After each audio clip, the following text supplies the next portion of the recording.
False Christianity mind control programming exists, as was exemplified by the false New Age versions that we've previously discussed during our viewing of Dr. Gale on the Prophecy Club, so it should come as no shock to our regular viewers. However, many of the newer listeners and those who listen but do not share my beliefs may be unfamiliar with this programming and may wonder how this is any different from true scripture-based Christianity. Well, for example, it's commonly known that the Shriners use a mock form of Islamic teaching. The evidence is written of their fezzes and the names of their lodges. However, a devout Muslim or serious student of Islam will be able to look upon the Shriners' perverted spellings of Islamic names and words and immediately see not only the disrespect, but the deception behind this mockery. The same is true with Christian mind control programming. Over the past few years, this programming has been increasingly used by and aimed toward the people who align with the politics and propaganda perpetuated by the so-called alt-right. This was most infamously on display during Trump's election and first time in office. False Christianity mind control programming is a lesser known but more prevalent form of mind control programming that we hear described by O'Brien, Springmeier, Taylor, and other former victims who have shared their testimony.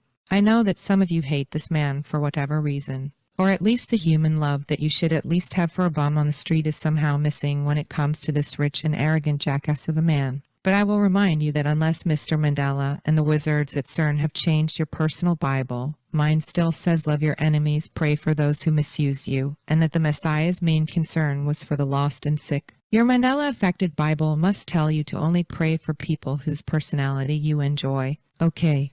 More importantly, however, you should know the difference between an operative and a victim, a handler and a lost mind, or at least a manipulator and one being manipulated by now. If you don't, then I really just do not know what to say for you. Jones is an operative allowed back into the quote conspiracy theorist stage in order to reel in and control types like West. Lastly, remember that the programmers install programming into the mind of the victim in order to ensure that should they begin breaking the program, the victim will display very erratic behavior and disillusionment caused by the damage done from having a fractured mind. This causes for friends and family to turn away from the mentally ill individual until said individual is back in total isolation, with only their handlers and those in on the programming surrounding them. The programmers can then have their way with the escaping victim and lock them back into paranoia and whatever is the desired programming. Just remember that as you watch and share.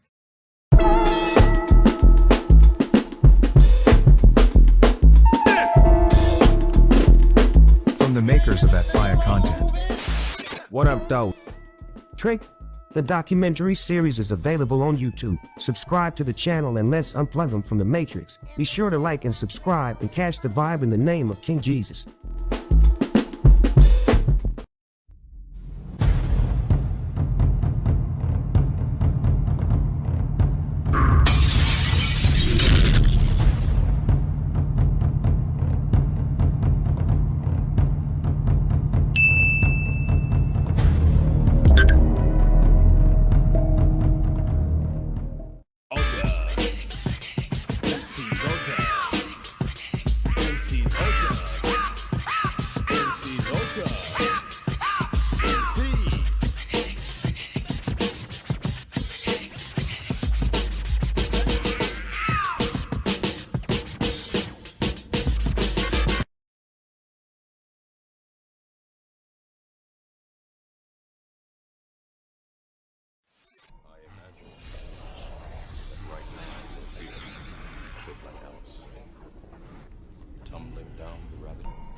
Different times and in different cultures, depictions of cats have been very controversial. For example, according to an Egyptian legend, all felines are descendants of a goddess named Bastet, who was usually depicted as a human female with a cat head. According to Egyptians, Bastet had a connection with the other world and could talk with the spirits of the deceased. Magia, the Ab.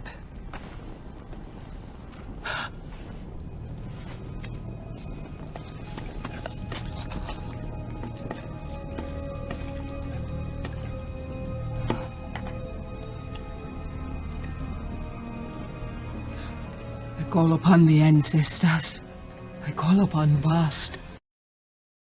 Bastet, also called Bast, ancient Egyptian goddess worshipped in the form of a lioness and later a cat, the daughter of Re, the sun god. Bastet was an ancient deity whose ferocious nature was ameliorated after the domestication of the cat around 1500 BC. Thus, she was on the edge between the two worlds. It was thought that if you look at her eyes, you could see the afterworld. And if you stared for too long, your soul would go to a place from which no one's ever returned. I need you to leave. I'm sorry. Angela, please. The apartment. Okay.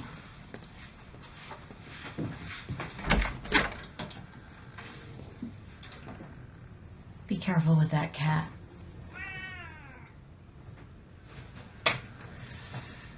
God, I hate this part.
That's why Egyptians never looked at the goddess, and on the contrary always lowered their eyes when she was around. In medieval Europe, cats started to scare the shit out of everyone. That age is famous for its witches. Just remember all the movies about them, many of which are based on real stories. Well, if we take on faith what historians say. We're not sure whether it's mere luck or if cats really possess some supernatural features, but somehow these wiggle fluffs became witches' favourite pets. Well, that's not entirely true, mate. We do have an overstanding of the origin of witches being depicted with cats as their familiars. You see, laddie, familiars are the vessels that witches keep with them to house demon spirit guides. Cats were also thought to aid the witch in being able to detect the presence of spirits around them, as in the case of the cartoon character Gargamel, named after a fallen angel who hunted for Smurf beans, a form of spirit, through the use of his cat Azrael, another name for a fallen angel, according to ancient texts. But the oldest depiction of the original femme fatale, with her felines, is from the British Museum. These are pictures taken directly from their website. Object type, Plaque Museum number 20030718. One title, Queen of the Night. The Burney relief, also known as the Queen of the Night relief, is a Mesopotamian terracotta plaque in high relief of the Isin-Lhasa period, or Old Babylonian period, depicting a winged, nude, goddess-like figure with birds' talons, flanked by owls,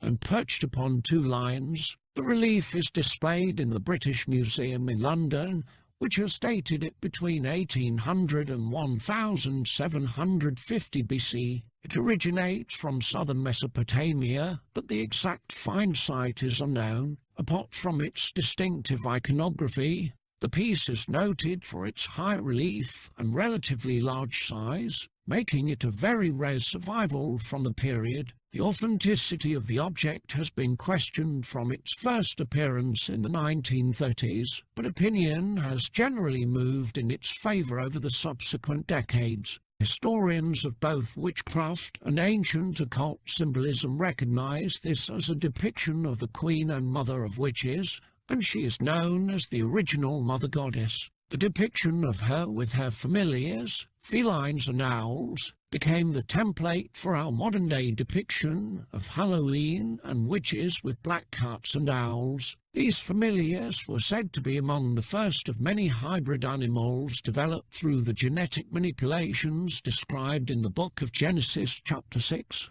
most of which are commonly thought of as mythical or cryptozoological today. She is a legendary being, and is known by many different names throughout all centuries and all dynasties. Mother goddesses are Sasi of the Ashanti, Bast, Isis, Hath Egyptian, Bonadi Diana, Venus Roman, Brigid Celtic, Cybele Roman, Demeter, Artemis Greek, Freya Norse, Ushun of the Yoruba, Ninti, Inanna, Semiramis of Babylon, and countless other names. She is thought to be evidence of the Anunnaki, the Neteru, the feathered serpent gods of the Mayans like Kukulkan, the Aztec children of Omtikutli, the ancient Persian, Greco-Roman, Norse, and Celtic gods, as well as Semiramis, Lilith, the spirit within Jezebel, a fallen angel or one of their abominably manufactured offspring. No one knows for sure. However, the abundance of evidence seems to validate that the powers that be view her as some culmination of the aforementioned persona. She is thought to be the prototype of witchcraft-wielding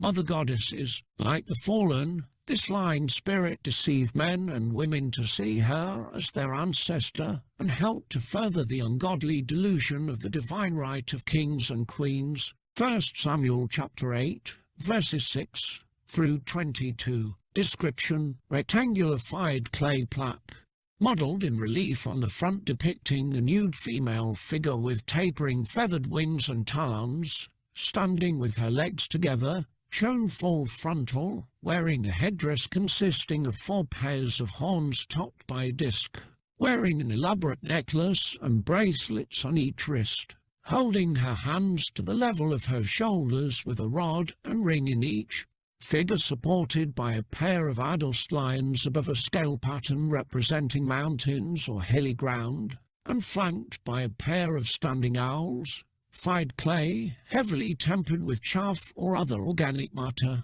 highlighted with red and black pigment and possibly white gypsum, flat back, repaired. It was considered that witches used cats to communicate with evil spirits and boogeymen. There were also rumors about a cat's mysterious look, being able to bewitch or even kill anyone who looked at it. That's why in the age of the Holy Inquisition, witch hunters not only chased witches, but also their pets, burning them together brutally. In Japan, in the days of samurai, attitude towards cats was also ambiguous.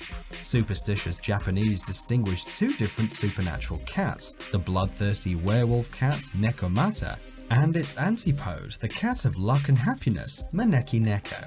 Nekomata is a scary, bloodthirsty creature, capable of killing and eating whoever infuriates it or just gets in its way. Folklore fantasy depicts this creature as a beautiful woman with a cat tail. It was believed that if the woman died because of her husband being violent or unfaithful to her, she would reincarnate as a werewolf to avenge herself. This belief was so strong that they used to cut tails of the poor animals so that the spirits of the dead couldn't get back for a violent payback. Maneki Neko is completely the opposite of the werewolf cat. The legend reads that once upon a time there was a girl with a cat. When she ran out of means of subsistence, she said to him, "Sorry, but I have nothing to feed you. I have to let you go." Wait, don't cry, listen to the whole story first. At night she saw her pet in a dream and he said to her, "Don't cry and don't worry.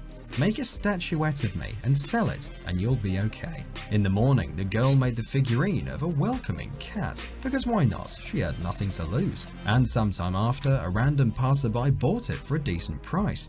And ever since, no matter how many statuettes she did, she always sold them all out, and this is how she managed to escape poverty.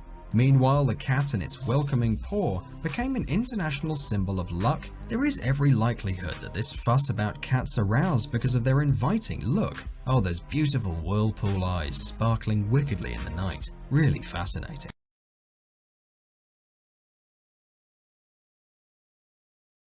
Oh, Dinah, it's just a rabbit with a waistcoat and a watch. Oh, my fearing whiskies! I'm late! Now, this is curious. What could a rabbit possibly be late for? Please, sir! I'm late for a very important date. No time to say hello, goodbye. I'm late. It must be awfully important, like a party or something. Mr. Rabbit, wait! No, I'm overdue. I'm really in a stew. No time to say goodbye. Hello, I'm late. My, what a peculiar place to have a party.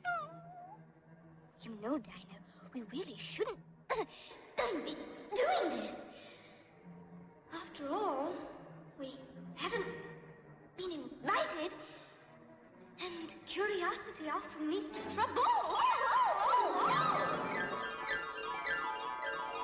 Goodbye, Dinah. Goodbye.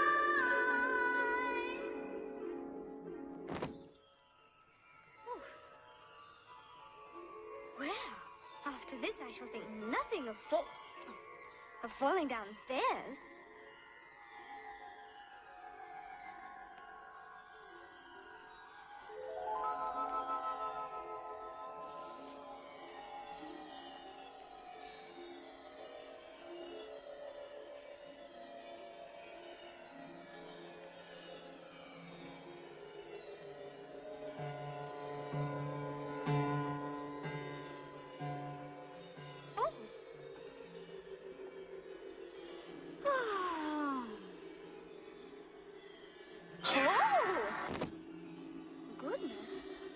What if I should fall right through the center of Earth? And come out the other side where people walk upside down? What if I should fall right through the center of Earth? And come out the other side where people walk upside down?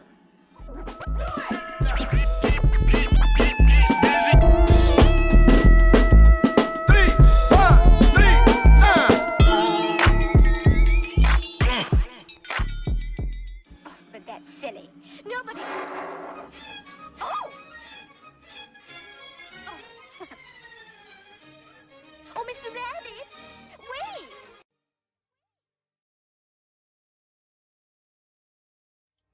Last June, delegates to the Southern Baptist Convention's annual meeting voted to boycott Walt Disney. They are pushing a Christian bashing, family bashing, pro-homosexual agenda. There was the suggestion that a clergyman became sexually aroused while he was performing a marriage ceremony. The allegedly offending bulge goes by in less than a second. But if you were to slow down a few frames of this scene, you might think the preacher was indeed more than happy to see Ariel. There. Right there. What is it? It is clearly his knee. Everybody knows it's his knee. We ask for a transformation of Disney, or Disney will go down.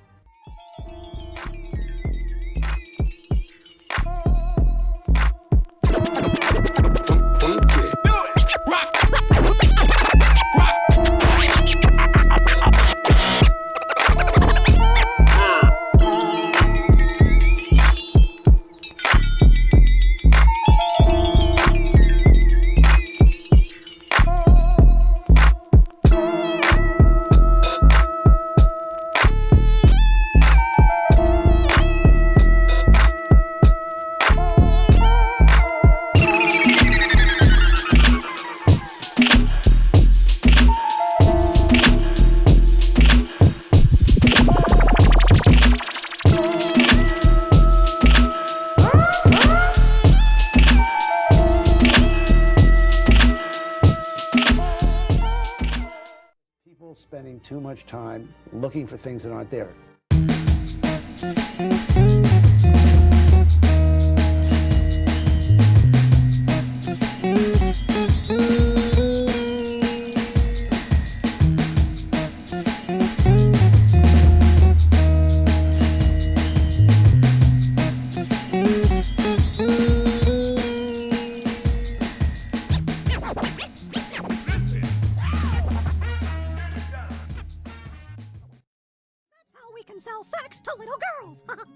If we make the posters with little girls reaching for your junk, then you have to wear purity rings or else Disney Company looks bad.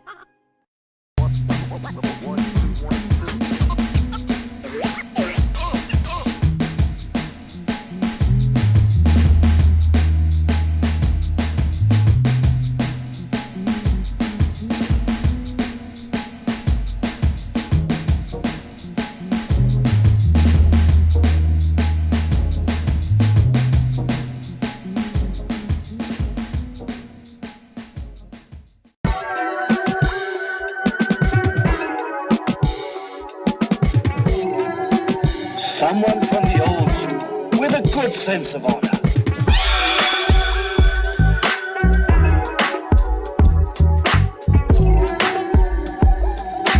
Well, if you don't know, you'll soon find out.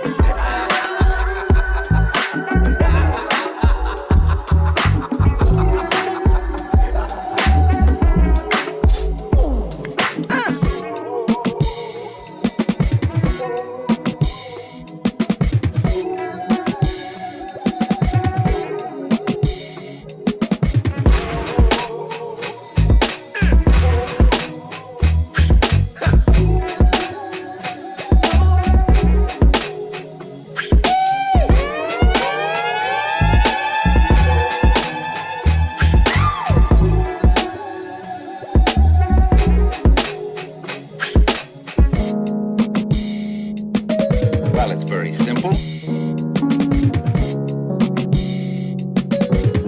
I'll have your head. That was very impressive.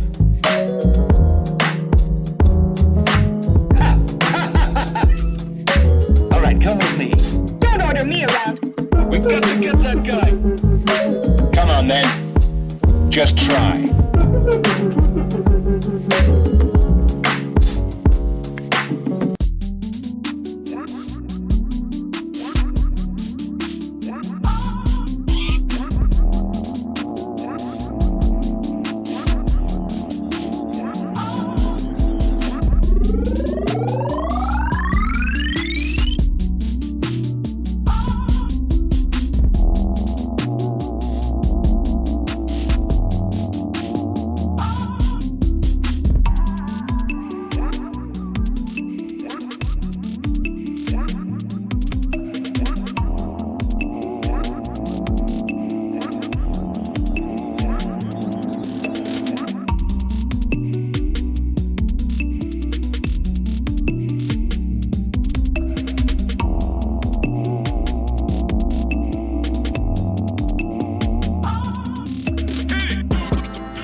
I seen it. Yeah, half man, half bear. Yeah, and footprints this long. Human at one end, claws at the other.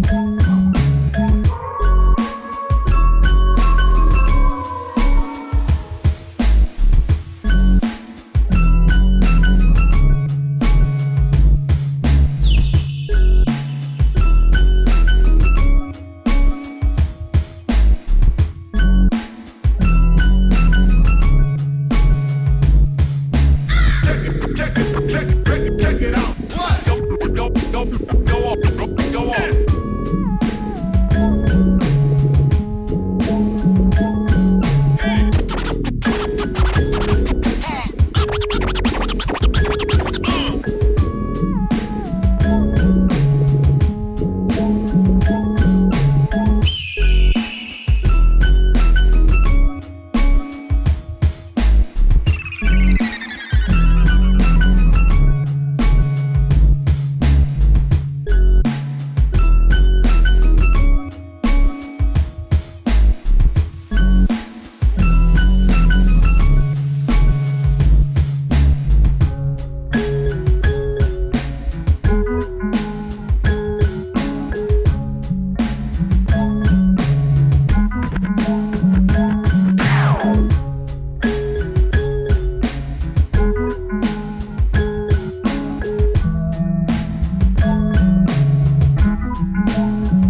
already chose? How can I lose if I'm already chose? How can I lose if I'm already chose? How can I lose if I'm already chose? Little Orphan Annie is a daily American comic strip created by Harold Gray and syndicated by the Tribune Media Services. The strip took its name from the 1885 poem Little Orphan Annie by James Whitcomb Riley, and it made its debut on August 5, 1924, in the New York Daily News. Little Orphan Annie is an 1885 poem written by James Whitcomb Riley and published by the Bow and Merrill Company. First titled The Elf Child, the name was changed by Riley to Little Orphan Annie at its third printing. However, a typesetting error during printing renamed the poem to its current form. Known as the Hoosier poet, Riley wrote the rhymes in 19th century Hoosier dialect. As one of his most well-known poems, it served as the inspiration for the comic strip Little Orphan Annie, which itself inspired a Broadway musical, several films, and many radio and television programs. The subject was inspired by Mary Alice Allie Smith, an orphan living in the Riley home during her childhood. The poem contains 4 stanzas. The first introduces Annie, and the second and third are stories she is telling to young children. Each story tells of a bad child who is snatched away by goblins as a result of his or her misbehavior. The underlying moral and warning is announced in the final stanza, telling children that they should obey their parents and be kind to the unfortunate, lest they suffer the same fate. If you wanted darkness, grit, and intrigue in your film, you got John Huston to direct it. The Maltese Falcon, the treasure of the Sierra Madre, the African Queen, beat the devil, Annie. Huston was an odd choice, but producer Stark insisted. To Stark, the grizzled, then 76-year-old director was the embodiment of Daddy Warbucks, the gruff billionaire who shouts, "I love money, I love capitalism. I do not and will not ever love children." Of course, there is also the rumor that Huston only agreed to do such a far-flung project because he was desperate for money. Annie's climactic scene was partly shot on the Passaic River's NX Railroad drawbridge, which had been abandoned in the raised position in 1977. The scene called for Annie to climb the bridge like a ladder, with Rooster following in a murderous rage. All of this took place in the dead of night, and New Jersey's child labor laws prohibited children employed in making films from working after 11:30 p.m.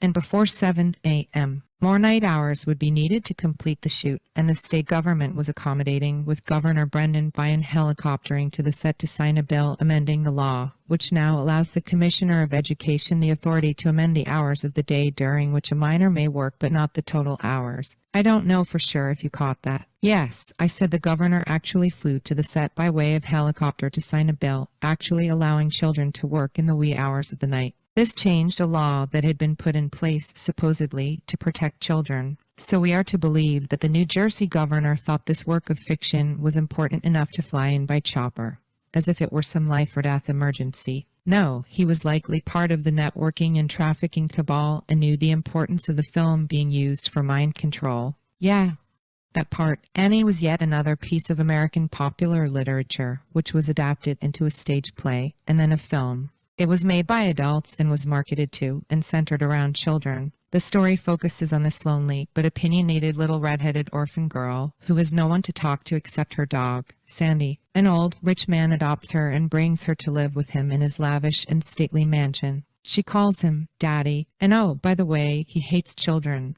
yet adopts Annie. Yep. It's literally giving p.10 programming. This male character is central to the story and is known as Daddy Warbucks. He is very wealthy, and the newspaper comic version of the Annie story was laden with messages of political propaganda. This is neither conjecture or a wild theory because it is a commonly discussed idea in university studies and among the contemporary students of political propaganda within pop culture. Therefore, we know that there is hidden intent within the design of the cartoon. However, those aware of the signs of mind control programming are easily able to see this p.10 program targeting little ones who are often made orphans as a result of satanic ritual abuse and trafficking. This is yet another example of MKUltra chosen ones and their programming hidden in plain sight. I believe that it is more than mere coincidence that her handler or owner's name is actually Warbucks. Like the illustrious names of Rockefeller, and most notably Warburg, the name Warbucks brings to mind the types of lofty men who use their bucks to fund both sides of war. These are the same types of lofty and hubris men who lust after not only whorish women, like the undertone of Carol Burnett's portrayal of Miss Hannigan, who sang Once Upon a Mattress. They also manipulate young women, even their own daughters. Lofty and hubris men who hate children and buy and sell little ones as mind control slaves.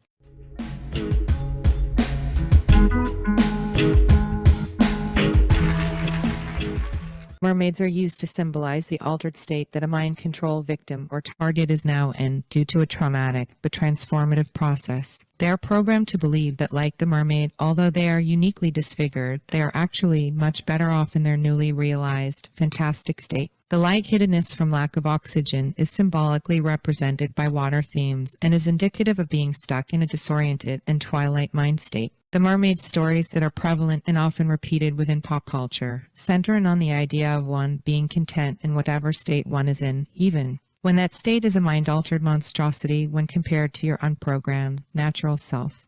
This is a type of fantasy programming that tricks the target into accepting the new identity or personality that the handler wants the target to presently adapt to. Remember, they often refer to their new world order as a new Atlantis in their own writings, and we are to become their mermaids. 3 steps to the right if you're gonna jump. For two best friends who needed a miracle. Something magical Half the ocean washed up in there last night. is about to happen.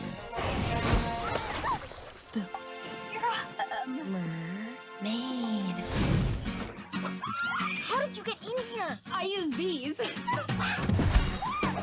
So, do you get to keep them? As long as they stay dry and the sun is out, yes. Who are you? My name's Aquamarine. That's kind of pretty. For a crayon. I have to find love. With him. Raymond? No!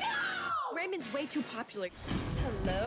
The mermaid and the siren are marine or water-dwelling spirits, which both have less than stellar reputations. If you look up their earliest accounts in occult history, they were both seen as bad omens and sea monsters initially and did not have the positive and glamorized definitions that the average person in the modern world currently gives to them. You may hear someone on television say she's a sexy soap opera siren, or a beautiful little mermaid, for example. Even today, we know that the Fraternal Order of Police have popularized the use of what we call the siren, with its disarming, alarming, alternating sounds and flashing red and blue lodge. Oh, pardon me, I meant red and blue lights with their disorienting spinning. The ancient Greeks said that sirens would sing to entrance and then disorient and enchant witless sailors, causing them to shipwreck or dive into the sea, all while under the siren's hypnotic spell. The mermaid stories of modern pop culture feature the theme of this inhuman entity not wanting to return to from whence it has come. The entity desires the pleasures of the material world and the flesh. This ancient deception given to man by lying spirits is, we're told, romanticized and fantasized in the many Hollywood-produced mermaid tales that are repeatedly respun and weaved for contemporary children, especially little girls, as love stories. Girls and young women affected by these subliminal programs sometimes have a mermaid altar or spirit attached to a fractured part of their personality, and this can affect how they love, receive, or view love. Spiritually, succubi or incubi drive the little mermaid altar to seek lust, mistaken for love, and to sacrifice their old self for the trappings and pride of life. This altar, and often many others, has been infused with a devil, or what we commonly call a demon spirit, by way of ancient conjuring rituals. The rituals are combined with both ancient and modern psychiatric and psychological manipulation techniques. Once programmed with this mermaid marine spirit alter ego, she is now made ready to dive into the deep end of the new Atlantis and accept herself as a new creation in Lucifer, sexually and spiritually liberated in her fantasy.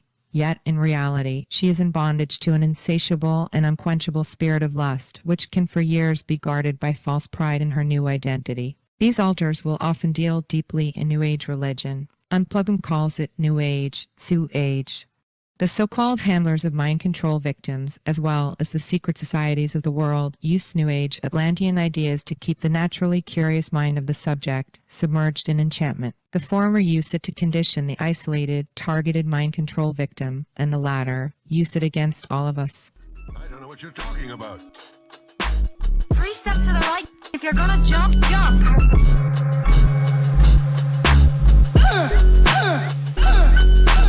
Midnight. Midnight.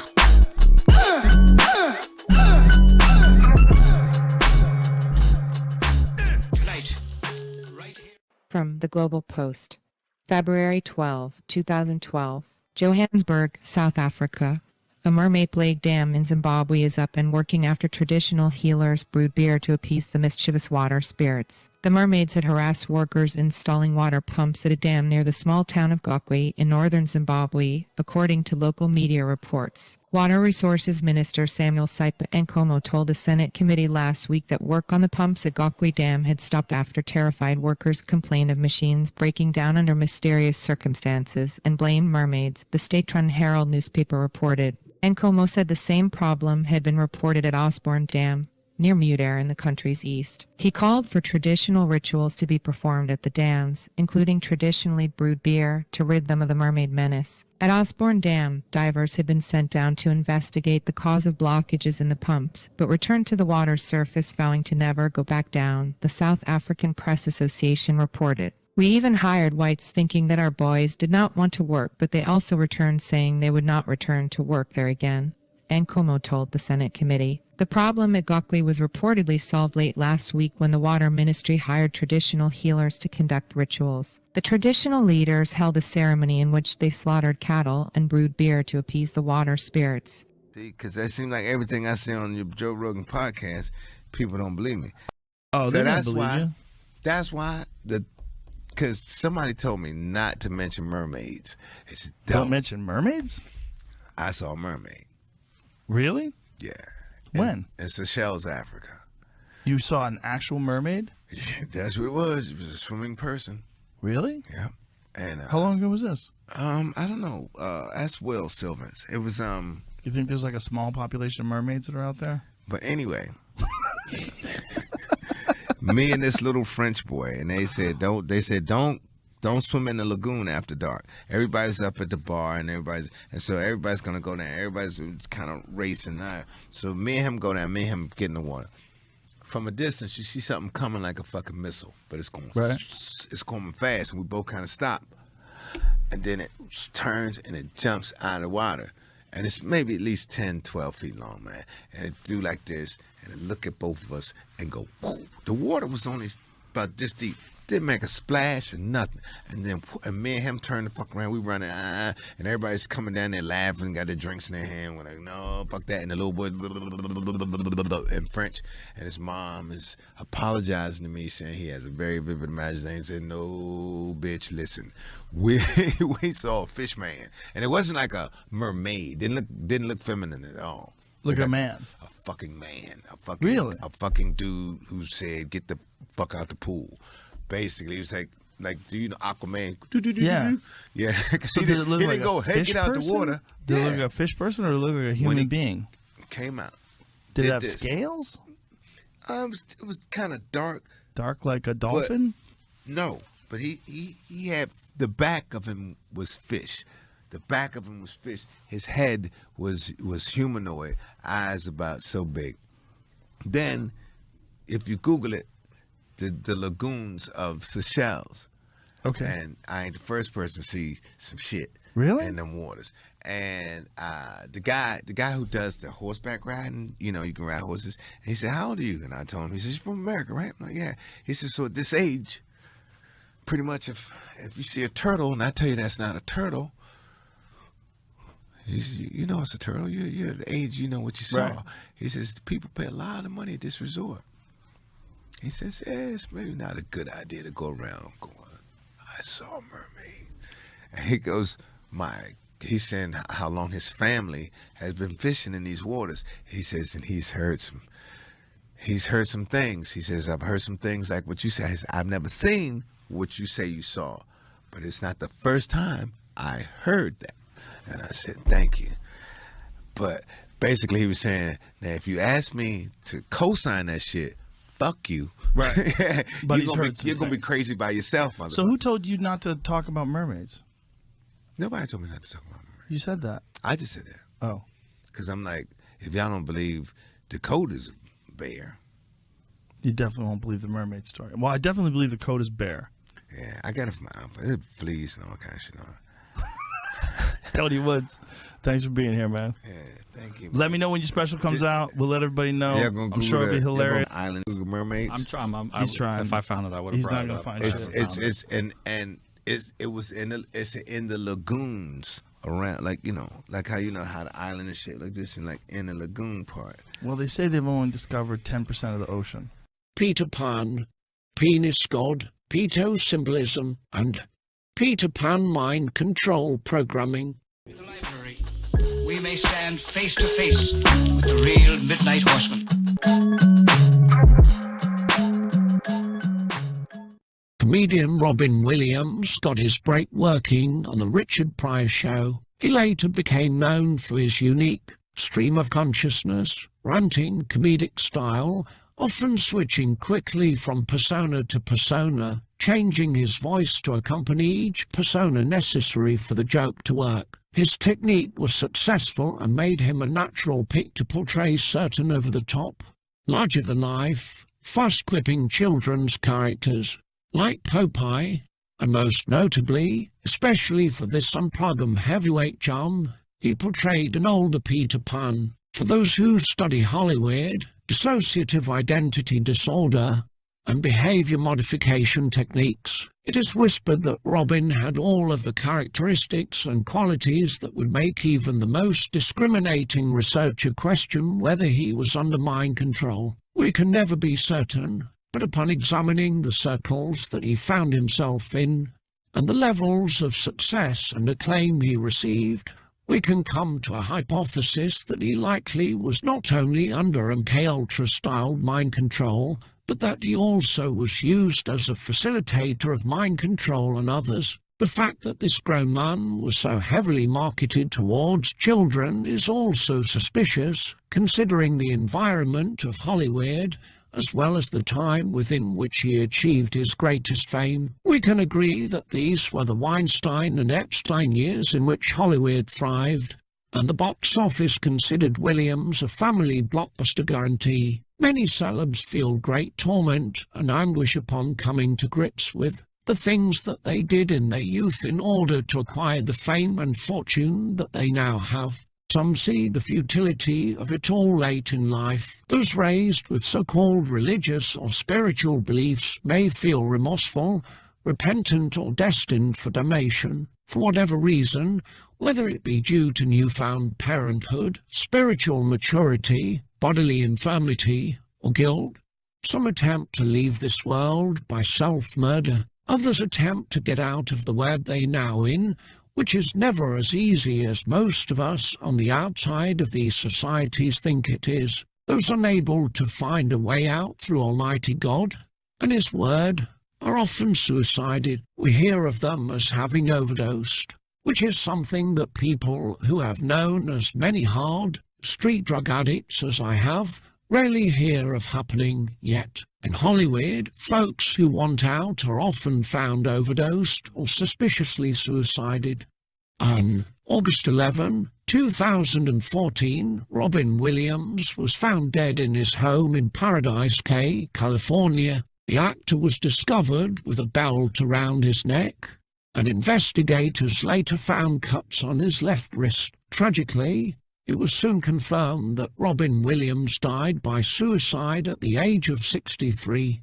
I promise you that by morning we'll have some news. Robin, I think, is Peter Pan. We'll know exactly why they're all afraid of the Midnight Horseman. You can fly, you can fight, and you can... It was a frightening concept after doing Popeye to say, do you want to play another major children's hero? Can I call you back? I really think I remember the 50-foot can of spinach after the last premiere. Can we talk later? And then work through that and say, well, maybe this might be the time to take a chance. Because Stephen, Dustin, Bob Hoskins, Julia, Maggie Smith, you think, interesting group of people. And this time, you know, the effects, then we just work on the story and give it a heart and give it something underneath all of that. Because if you don't follow the story of the characters, all the effects in the world won't help. And I think that's what we had to do. Why are you in Neverland? Well, that's easy. To always be a little boy and have fun. I like this game. Ask me another one. As you know, Robin is very funny. He has a serious side and he has just a really funny side, and he's a very smart man. You can talk to him about just about any subject and he knows a lot about it. And every now and then he'd just break into his comedy act and he'd just be hilarious. And Stephen, I mean, he was very busy on the set, but he'd very often just stop and we'd talk. We had a lot in common. At the beginning of the shoot, Robin had given me a computer, which I had in my trailer, and both Robin and Steven would sometimes drop by and play computer games. Robin, I think, is Peter Pan. I think Robin's toughest struggle with this movie was the first part of the film where he plays Peter Banning, the man with no imagination, the dad who has no sense of humor, you know, and the acting chores came when he had to play this sort of straight-laced, severe personality. I can only imagine Robin. I can't even try to imagine anybody else. And Dustin, I approached 8 years ago when I was just toying with the idea of making a conventional Peter Pan movie, just a live-action version of the J.M. Barrie play. I said, would you be interested in playing Captain Hook if I get this thing going? And he said, absolutely, because he had never played a character like that before. So now, 8 years later, we'd made this picture together. I can't imagine. I hate Peter Pan!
Hand of Glory, a form of necromancer witchcraft used by the demonic perpetrators of MK Ultra mind control, and the hidden secret symbolism of Michael's glove. It's your boy, Big Unk Unplug'em, dropping new gems on ya, reviewing classic ideas and breaking them down in the way that helps you overstand the world today.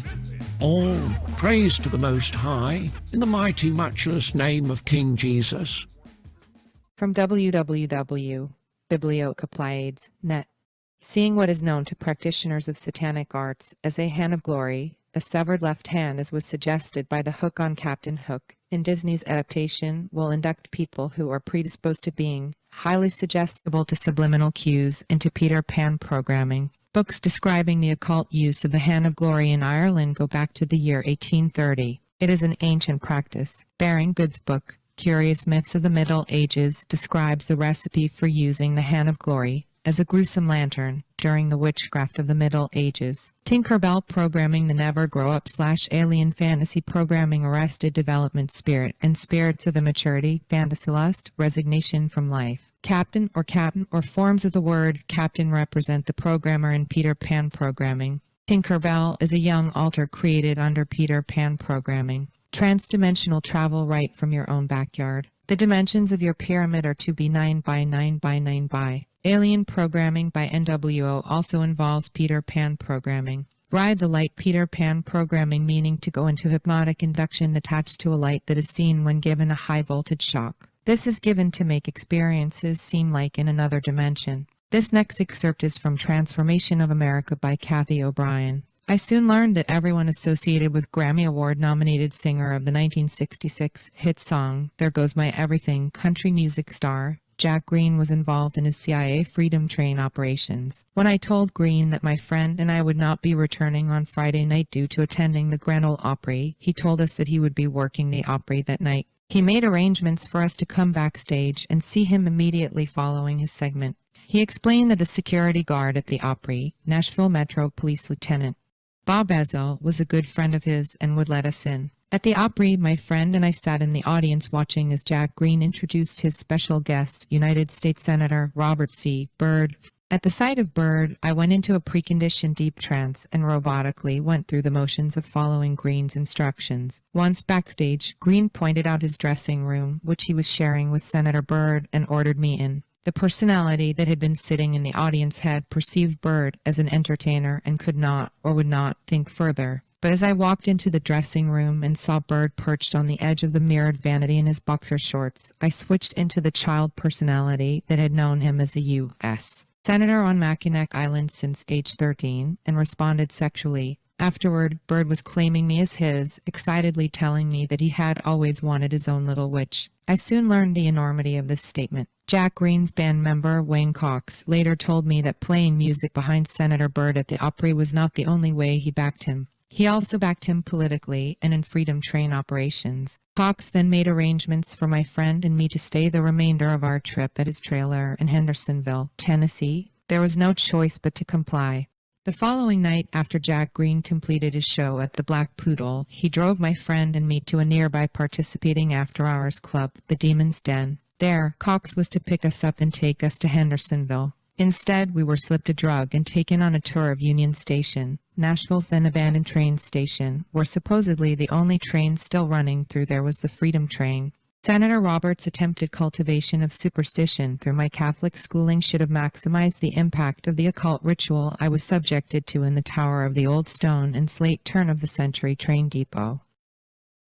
But the pain and horror was sufficiently effective in itself, even without my adhering to superstition to produce the intended mind-shattering results. Wayne Cox took my friend and me on a flashlight tour through the rubble of Union Station, until we came to a homeless man sleeping on the ground. Cox ordered me to kiss the railroad bum goodbye, then shot him between the eyes while I was still only inches away. He then used a machete to chop off the man's hands, which he put in a Ziploc bag. He then led us up the rickety stairs into the lower of the old depot. There Jack Green, his band members, and others dressed in black robes were gathered around a black leather altar in a room lit by candles and draped in red velvet. In total shock, I was laid on the altar and subjected to rape and torture while the participants indulged in sex, blood, and cannibalism ritual.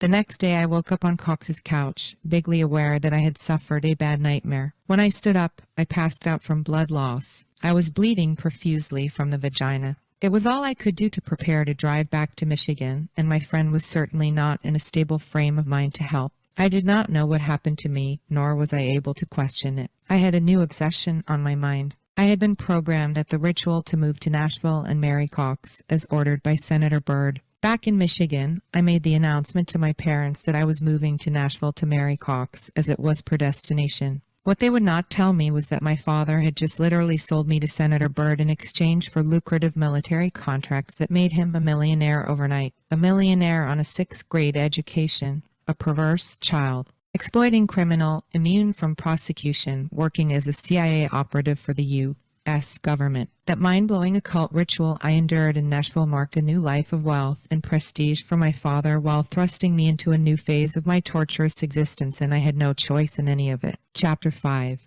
Tinkering with the Mind. It was 1977. I was a 19-year-old mind-controlled programmed slave in the CIA/DIA Project Monarch Freedom Train operation, literally owned by U.S. Senate Majority Leader Robert C. Byrd, who was then a 20-year incumbent and on the Senate Appropriations Committee as Byrd's own little witch sex slave. I would also become involved in covert government operations. I now understand that this required more memory compartments/personalities than I had developed. Hence one more reason for the mind-shattering occult ritual and my predestined marriage to Cox. In typical Project Monarch structure, Byrd was my owner and in control of my life, while Cox became my primary handler and followed Byrd's orders to ensure that I was at key locations and events at appointed times and to maintain me under mind control. Cox reportedly was not paid cash for his role like my father was. Instead, he either followed orders or would be prosecuted for distributing drugs and being the occult serial killer that he was and is to date.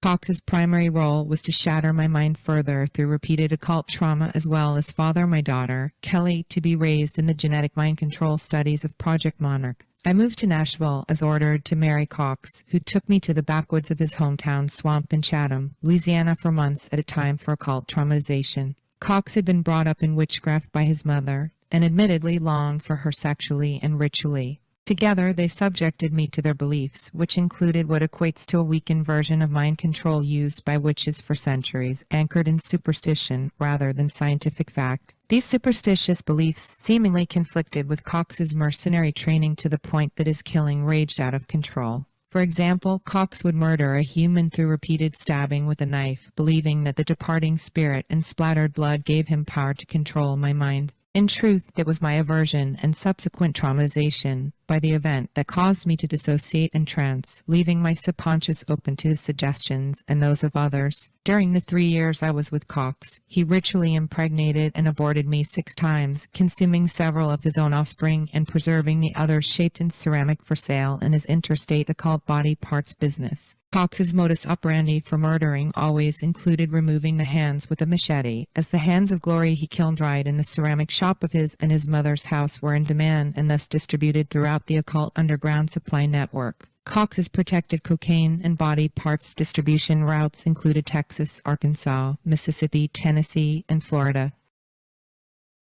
Way before the new Wednesday Netflix series that is now getting massive attention following the success of the Dahmer series, there was already a strange fascination with the Wednesday character. It's a thing. There seems to be an unhealthy internet trend of young people reimagining and then lusting thirstily after modified, over-sexualized versions of what were once thought by the masses to have been innocent cartoon, comic book, and video game characters. This is partially because of having been exposed to so much information about the not-so-wholesome natures of the cartoons and television shows that American households grew up on and were conditioned to love. The most obvious reason is the popularity and variety of pornographic stimuli that today's children are bombarded with. Both are true and results of long-term planned programming. I've never looked up an actress and seen so many pictures of her as a child star, also posted alongside not just adult movie poster pictures, but their actual costume-fitting pictures from their audition from when they were a little girl.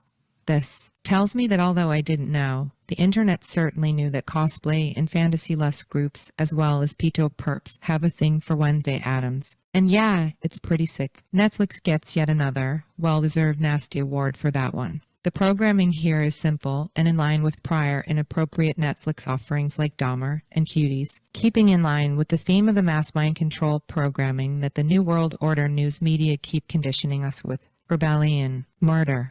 And as always, they are incrementally relaxing our attitudes towards sexuality so that they can have their Atlantis, their new Rome or modern Egypt and Greece, complete with sex slaves of any age, without the need for parental consent or covert operations. Like the devils that inspire and empower them, they no longer want to hide their perversions in the shadows, so they are speedily promoting shows that walk and sometimes cross the lines. If they do it enough times, they figure that like the other envelopes they have pushed, they'll get the public on board with their pedo wave, slowly but surely, especially when they convince the masses that these network programs are the bomb. If only they knew. The new Wednesday series focuses on her adventures at school away from home, and her worried parents have sent the severed hand thing to keep a proverbial eye on her. It is necessary to note here that the hand of glory used in witchcraft is also depicted with an eye in its palm. And the severed hand thing is secretly sent to watch and spy on her, and then to deliver his findings back to her parents. About Lisa Loring, the child actress who played the original Addams Family daughter, Wednesday. Now her parents both served in the United States Navy, but divorced shortly after her birth. You know how mind control and ritual abuse recruits are sometimes pulled from amongst military men who either volunteer their children for these programs or are fooled into believing that they have a, quote, special opportunity to allow their child into a special, secret military enhancement program. The same tactic was used by the Nazi regime when trying to get troops to volunteer their offspring for Hitler's experiments. But I digress. Lisa Loring was born in Kwajalein, Marshall Islands, a United Nations Trust territory at the time, which had been administered by the United States. Lisa grew up in Hawaii and later moved to Los Angeles with her mother. Lisa began modeling at age 3 and appeared in an episode of Dr. Kildare, which aired in 1964. Her mother died of alcoholism in 1974 at age 34. She is best known for her role as Wednesday Addams in the Addams Family sitcom, 1964 through 1966, which was a year revered by Satanists. By the way, they probably partied in celebration of the spirits that they broadcast for the 2 years that they were on the air, and gave it a great going-away party. 2. You mean to say an old black and white TV show that only lasted 2 years gets constantly remade and remarketed via big-budget films, CGI cartoons, and now a Netflix special? Yep. It's giving mind control vibes. Chuji. Lisa Loring joined the cast of ABC's sitcom The Pruits of Southampton in 1966. After her childhood career, she also was a cast member of the CBS soap opera As the World Turns from 1980 to 83, where she created the role of Cricket Montgomery. Loring married her childhood sweetheart Farrell Founberg in 1973 when she was 15 and had a daughter. The marriage ended a year later. Loring married her second husband, actor Doug Stevenson, in 1981. He was a contract performer on another CBS/Procter & Gamble soap opera Search for Tomorrow. Loring had a second daughter with Stevenson, and their marriage ended in 1983. In 1987, Loring married adult film actor Jerry Butler. They met on the set of the 1987 adult film Tracy's Big Trick, on which Loring worked as a makeup artist and uncredited writer.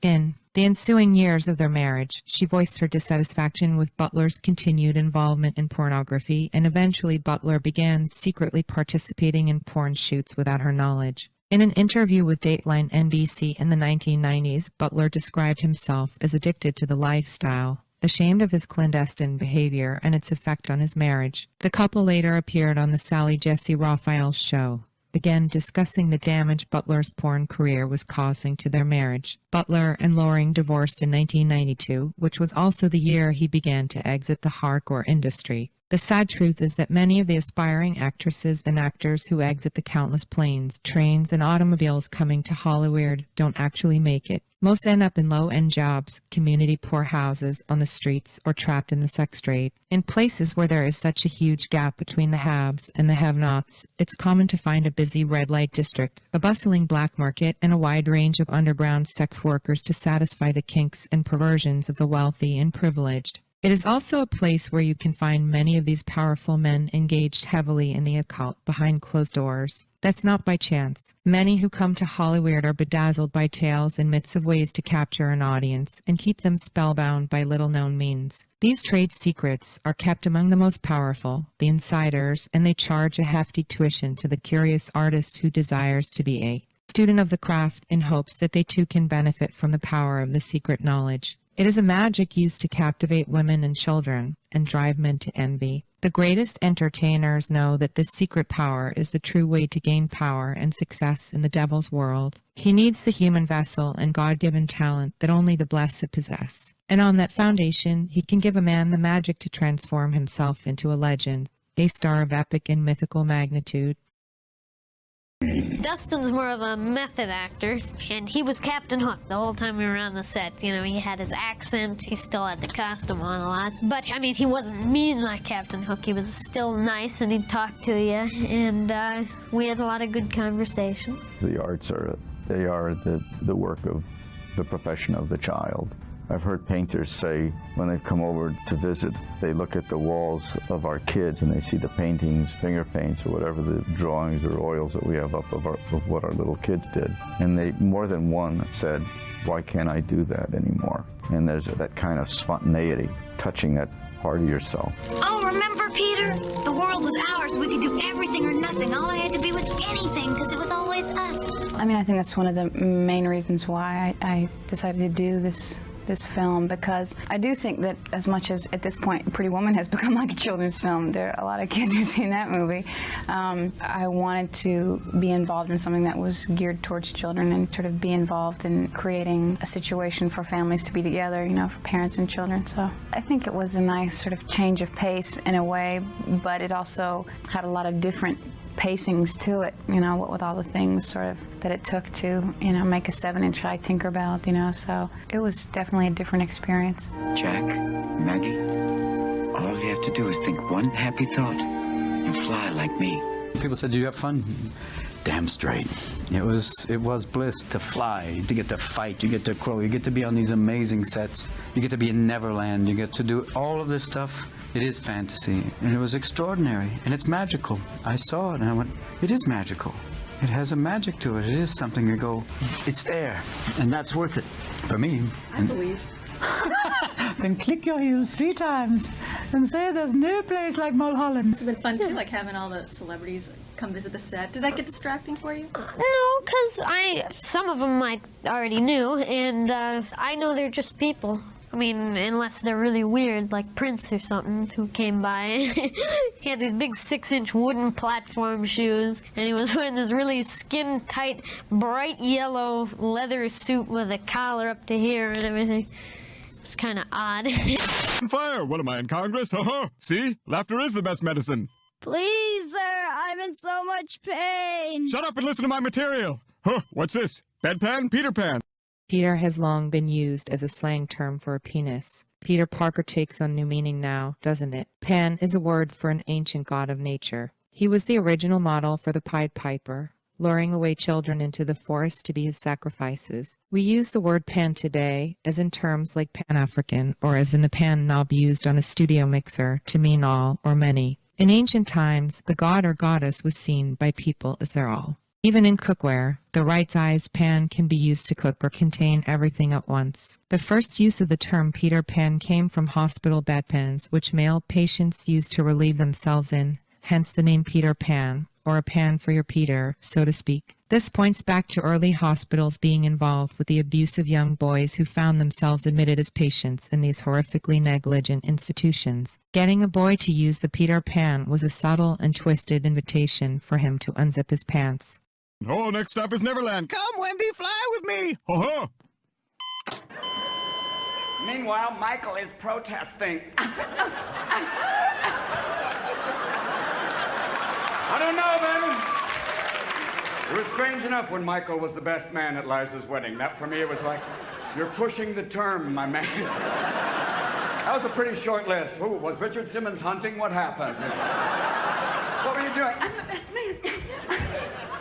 But now, Michael is claiming racism. I'm going, honey, you gotta pick a race first. Baby!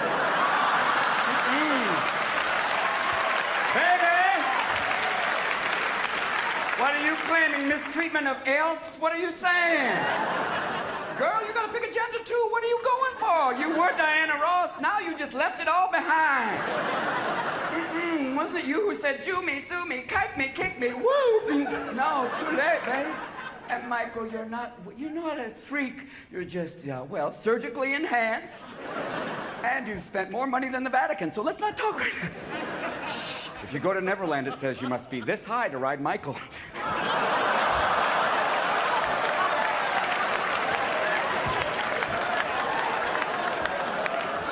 Obviously, people in the lawyers for HBO are going, fuck! Mork from Ork, that beloved character from the 70s and 80s sitcom, Mork and Mindy, must have studied the writings of Aleister Crowley.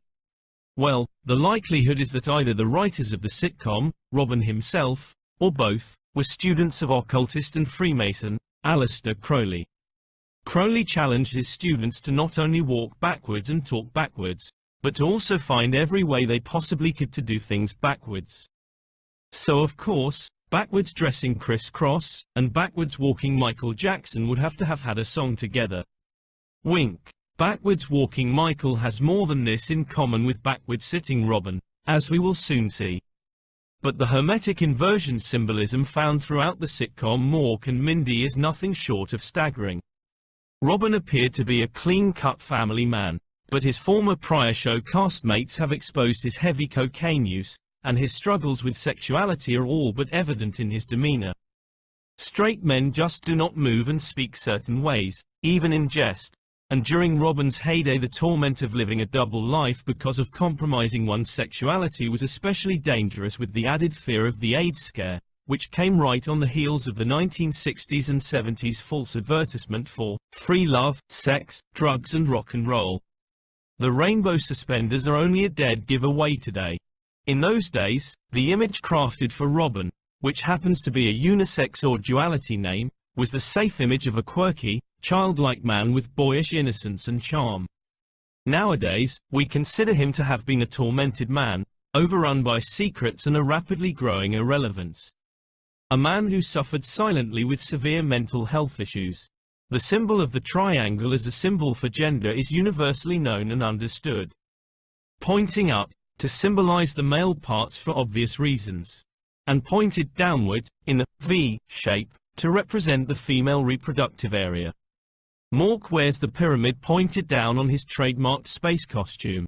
The show is set in Boulder, Colorado, where Mork, an alien explorer from the planet Orc, has landed in a spaceship that's shaped like an egg.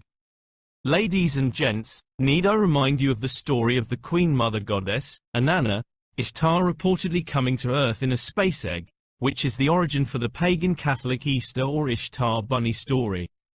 It does not end there. Eventually, as sweet and fruitacious as Mork is, he and Mindy finally get together to the fans' delight, and they marry. Soon after, we learn that Mork is actually the one who gets pregnant in his quote-unquote world, and as he breaks the news to Mindy, Mork goes into labor, and seconds later lays an egg through his stomach, developing a navel in the process. Guest star comedian Jonathan Winters, a man visibly much older than Mork and Mindy, plays the newborn, because in keeping with the backwards or hermetically inverted themes, the people from Mork age backwards. Square business, guys. Can't make this up. Unless of course you have some good advice from old Alistair to inspire you. More mind control, space and fantasy programming. It was the only reason that I watched the show as a little chubster. I was enamored with the idea of aliens and space travel, and therefore consumed everything that pop culture wanted to program me with at that age. When I was a child, I spoke and thought as one. When I became a man, I put away childish things. Mork, Robin and for that matter Michael all suffer from arrested development, with the former and the latter ending their lives in tragedy, or secretly living with the shame of the programming they both received and dealt out over the years as a result of their involvement.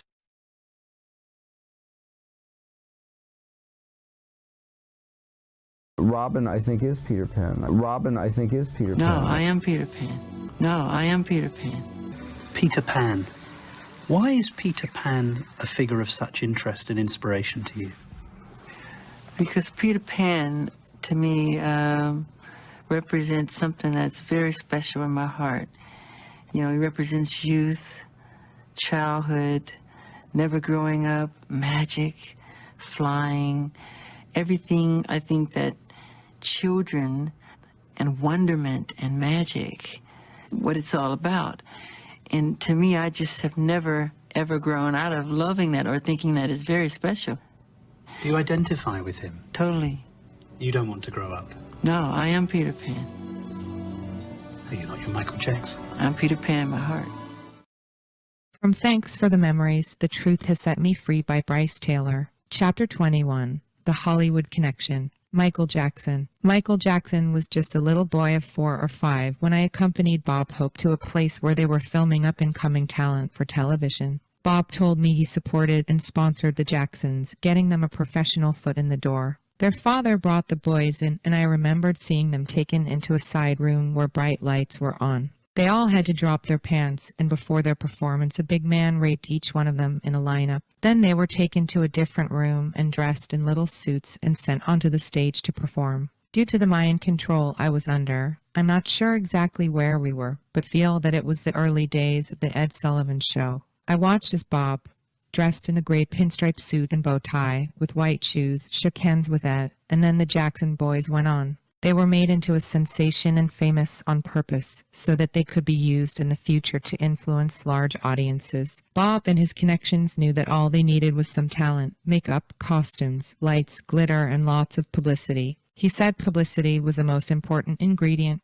I was just a teenager, and Bob said that he wanted me to be present so I could learn the ropes to being a starlet. He wanted me to see how it was done and feel comfortable around the stage. I think he just said that as a cover to other people to hide the real reason I was with him for his and others' sexual pleasure. Bob explained to me how important clothes are to one with a public image to uphold. I had on a short, small, tight-fitting, low-cut, yellow, chic dress. I did as I was told and wore it along with the gold high heels I was provided. Bob was often the connection for new entertainment. The council used his connections for their own interest and got key entertainers in place for future use. Many were robots like me. I saw many of them get hurt. I never saw Bob get hurt, though. The Jacksons were hurt. I was witness to their abuse. That first time when they performed, Bob got them onto the show, and then we left in the limo and watched from the television inside. He told the driver to drive around until the show was over. Then Bob told me, see how easy it is to be a star. And he laughed and pushed my head into his lap for oral sex. I think most would agree that the inherent love that is part of Michael Jackson's soul essence shines through for the world to see. In spite of the programming themes in some of the songs he sings, as I was recovering, I often held onto the words he sang, the lyrics reminding me, "You are not alone," when I felt so very alone. To Michael, I extend a hand and say you also are not alone. Now there is a way out of this insanity. Yes, there is a way out, through Christ who strengthens you against the darkest of evils. And by the way, offering an MK Ultra victim who has likely been terrorized by some music business witch's severed hand of glory, a helping hand, sounds more like programmer's code to me than any actual, sincere extension of the proverbial olive branch. But I digress. A child is safer wandering the streets of Gary, Indiana than in the satanic circles of Hollywood at any time of day. Early exposure to alcohol, drugs and sex are the norm for child stars according to the accounts of former child stars like Drew Barrymore, Corey Feldman, Todd Bridges and Dana Plato, Lindsay Lohan, Judy Garland, Tatum O'Neal, Mackenzie Phillips, Lisa Loring, Macaulay Culkin, and Shirley Temple, to name a few. If you take the average adolescent, preteen or teen and stick them in an environment filled with drugs and alcohol, it is likely that the child will not do well. Not in business, family or romantic affairs. Add to that already toxic environment a population of wealthy, entitled, unscrupulous sexual deviants and satanic secret society members. How well do you expect those children to do, realistically? Not to mention the confusion that flashing lights, cameras, publicity, and celebrity delusion can bring to a young, malleable, drug-infused mind. Multiply that times the amount of times neural linguistic and behavior modification programming is used on them. Subconscious mind manipulation by way of hand signs and various symbols, used in conjunction with subliminal identity shattering and splitting techniques, are the silent weapons that wage a devastating, lifelong quiet war on the minds of the young. We clearly see that as a little boy, not even 10 years old, he was thrust into this chaotic and fantastic scene. He must have been reminded by his handlers that Michael was like Alice, tumbling down the rabbit hole, or like Dorothy, lost in the land of Oz, and that he would be forever young through the magic that he learned in the Neverlands of Hollywood. And he believed this from the time he was a child, and as the money piled in, no one bothered to tell him any different. Prayerfully, he woke up before he drifted off into his final sleep. Hurt people do indeed hurt people. But that is not an excuse, and we know that no one escapes the mighty hand of judgment at the end of the day. Not Robin, not Michael, and not Kanye. We will all pay for the wicked and disobedient things that we have done, even as youth. The good thing is that the one to whom we owe this debt is the only good, righteous and perfect judge. We should hope that in their last breaths, the strongmen of lust of the flesh, lust of the eyes and the pride of life that once bound and fed off of these lost souls will finally leave them. We pray that they were humbled so that they sincerely repented and cried out to Jesus for true final freedom, forgiveness, salvation and mercy. Well, I was raised in a world with adults. When kids were playing in bed sleeping night, I was up doing clubs. I was doing club dates, 3 in the morning. The striptease would come on after us. You know, we were performing, and we didn't have friends. My brothers were like my friends, but we worked. There was no Christmas, there was no birthdays, and we were very strict Jehovah's Witnesses. So I'm compensating. Nature makes sure that I compensate for the lost. So when you come behind my gates, you'll see amusement park, you'll see animals, you'll see everything I never got to do. There's candy everywhere. Now I'm going to different CFOs like, okay, so would this be tax evasion? Because I'm obviously not the most financially literate person on the planet. I was just a child, basically. Like when you become famous, you stop growing at that point. I became famous at age 24 and I had handlers around. I had my mom around, different things. And it was always like you go from one handler to the next handler to the next handler. So now I'm having, I get to actually learn how to run a company. I get to learn how to, to count.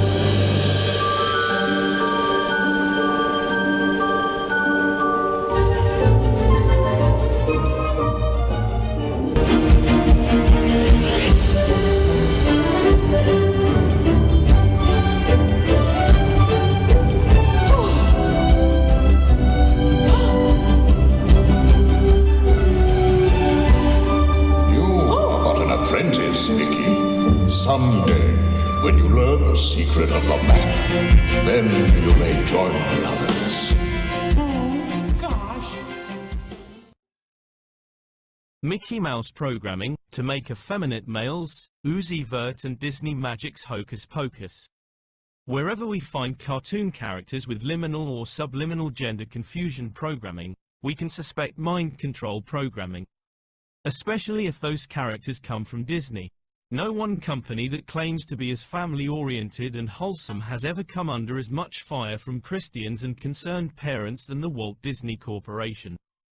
So much has been written about Walt's connection to Hitler, mind control and triggering cartoon sequences like the one in Fantasia, that we need not waste your time by recounting those details here.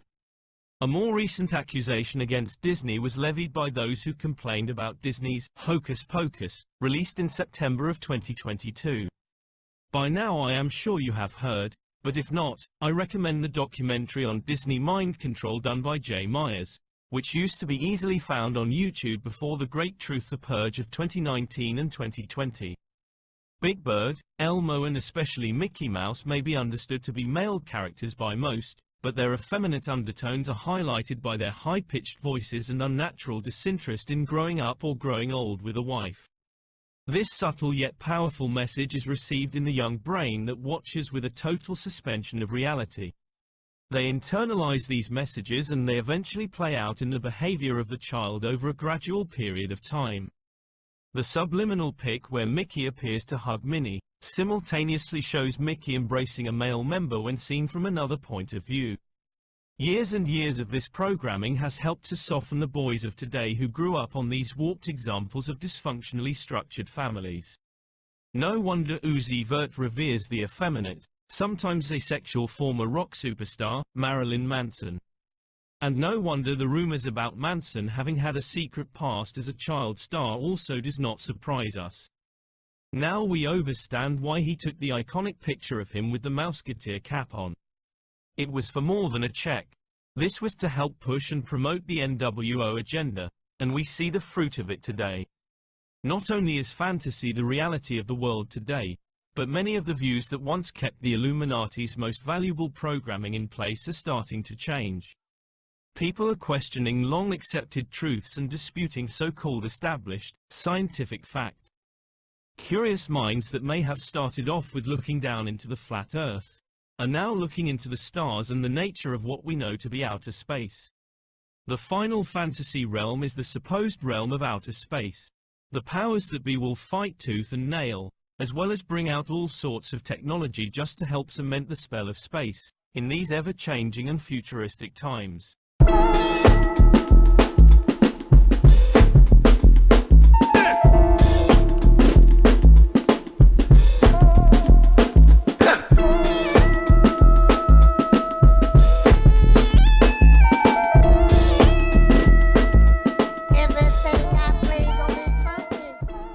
This essay is an outre, madness, a tragic, cruel fantasy, an eruption of inner rage, on how the oppressed desperately dream of being the oppressor. We shall sodomize your sons, emblems of your feeble masculinity, of your shallow dreams and vulgar lies. We shall seduce them in your schools, in your dormitories, in your gymnasiums, in your locker rooms, in your sports arenas, in your seminaries, in your youth groups, in your movie theater bathrooms, in your army bunkhouses, in your truck stops, in your all-male clubs, in your houses of Congress, wherever men are with men together. Your sons shall become our minions and do our bidding. They will be recast in our image. They will come to crave and adore us. Women, you cry for freedom. You say you are no longer satisfied with men, they make you unhappy. We connoisseurs of the masculine face, the masculine physique, shall take your men from you then. We will amuse them, we will instruct them, we will embrace them when they weep. Women, you say you wish to live with each other instead of with men, then go and be with each other. We shall give your men pleasures they have never known, because we are foremost men too, and only one man knows how to truly please another man. Only one man can understand the depth and feeling, the mind and body of another man. All laws banning homosexual activity will be revoked. Instead, legislation shall be passed which engenders love between men. All homosexuals must stand together as brothers. We must be united artistically, philosophically, socially, politically, and financially. We will triumph only when we present a common face to the vicious heterosexual enemy. If you dare to cry faggot, fairy, queer at us, we will stab you in your cowardly hearts and defile your dead, puny bodies. We shall write poems of the love between men. We shall stage plays in which man openly caresses man. We shall make films about the love between heroic men, which will replace the cheap, superficial, sentimental, insipid, juvenile, heterosexual infatuations presently dominating your cinema screens. We shall sculpt statues of beautiful young men, of bold athletes, which will be placed in your parks, your squares, your plazas. The museums of the world will be filled only with paintings of graceful, naked lads. Our writers and artists will make love between men fashionable and a rigueur, and we will succeed because we are adept at setting styles. We will eliminate heterosexual liaisons through usage of the devices of wit and ridicule, devices which we are skilled in employing. We will unmask the powerful homosexuals who masquerade as heterosexuals. You'll be shocked and frightened when you find that your presidents and their sons, your industrialists, your senators, your mayors, your generals, your athletes, your film stars, your television personalities, your civic leaders, your priests are not the safe, familiar, bourgeois, heterosexual figures you assumed them to be. We are everywhere. We have infiltrated your ranks. Be careful when you speak of homosexuals because we are always among you. We may be sitting across the desk from you. We may be sleeping in the same bed with you. There will be no compromises. We are not middle-class weaklings. Highly intelligent, we are the natural aristocrats of the human race, and steely-minded aristocrats never settle for less. Those who oppose us will be exiled.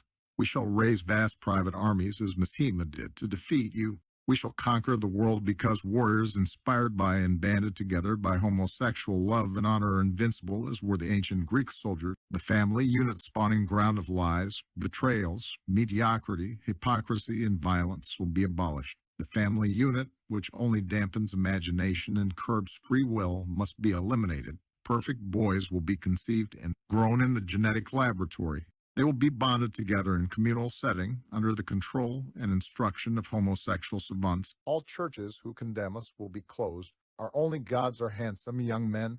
We adhere to a cult of beauty, moral and aesthetic. All that is ugly and vulgar and banal will be annihilated. Since we are alienated from middle-class heterosexual conventions, we are free to live our lives according to the dictates of the pure imagination. For us, too much is not enough. The exquisite society to emerge will be governed by an elite comprised of gay poets. One of the major requirements for a position of power in the new society of homoeroticism will be indulgence in the Greek passion. Any man contaminated with heterosexual lust will be automatically barred from a position of influence. All males who insist on remaining stupidly heterosexual will be tried in homosexual courts of justice and will become invisible men. We shall rewrite history, history filled and debased with your heterosexual lies and distortions. We shall portray the homosexuality of the great leaders and thinkers who have shaped the world. We will demonstrate that homosexuality and intelligence and imagination are inextricably linked, and that homosexuality is a requirement for true nobility, true beauty in a man. We shall be victorious because we are fueled with the ferocious bitterness of the oppressed who have been forced to play seemingly bit parts in your dumb, heterosexual shows throughout the ages. We too are capable of firing guns and manning the barricades of the ultimate revolution. Tremble, hetero swine, when we appear before you without our masks. Michael Swift, The Gay Manifesto, Michael and I. Oops, I meant Michelle.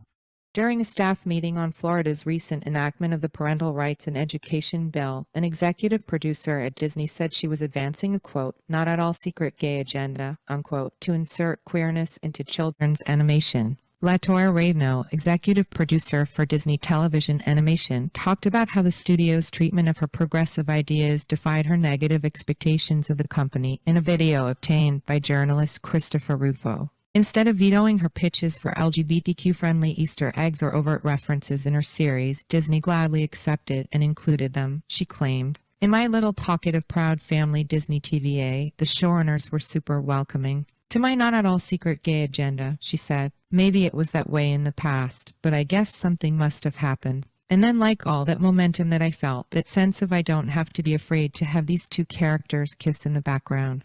I was just wherever I could, adding queerness. No one would stop me, and no one was trying to stop me. That was an article from nationalreview.com.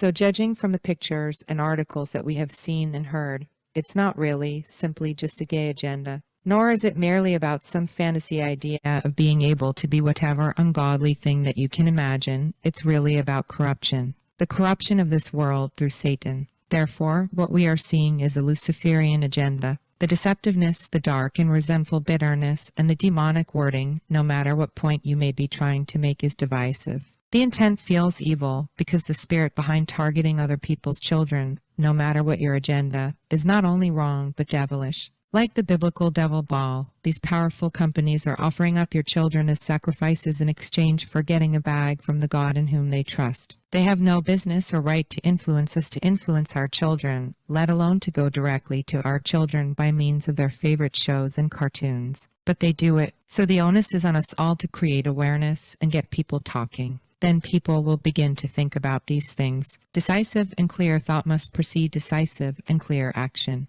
Get folks to talk about and think about what the issue is. That's the first step in making changes of this kind. Companies like Disney and Balenciaga can do what they do because too many parents refuse to talk about and instead turn a blind eye towards uncomfortable truths like you have found in this video. And these companies benefit from the sad fact that there just aren't enough people who care, because most people do not believe. The masses refuse to see the emperor as naked. People revere the legacy and brand so much that you can hear it when they say their favorite brand's name. The former Mr. West used to say the name Balenciaga with such pride, reverence, and arrogance that he would sound like he was evoking the powerful name of some ancient god. These false idols cast their spells on the rich and the poor, who are both blinded by the false light these companies emit due to their so-called prestige. Disney has a name that has become tarnished long ago, since Fantasia in the 40s and again in the 70s with The Rescuers. They admitted the Playboy centerfold was inserted into the film by their animators. They don't think enough people know, remember, or even believe that they did, even though they admitted it. What power? You have to first change your mind. Then you can change the minds of others, and united, concerned people can make a change. You just have to refuse to quit, like they do. They absolutely refuse to quit. These evil devilish men are only able to do as they will because they operate in secret, subliminally, and in the shadows. So we must expose them and bring their wicked devices to light.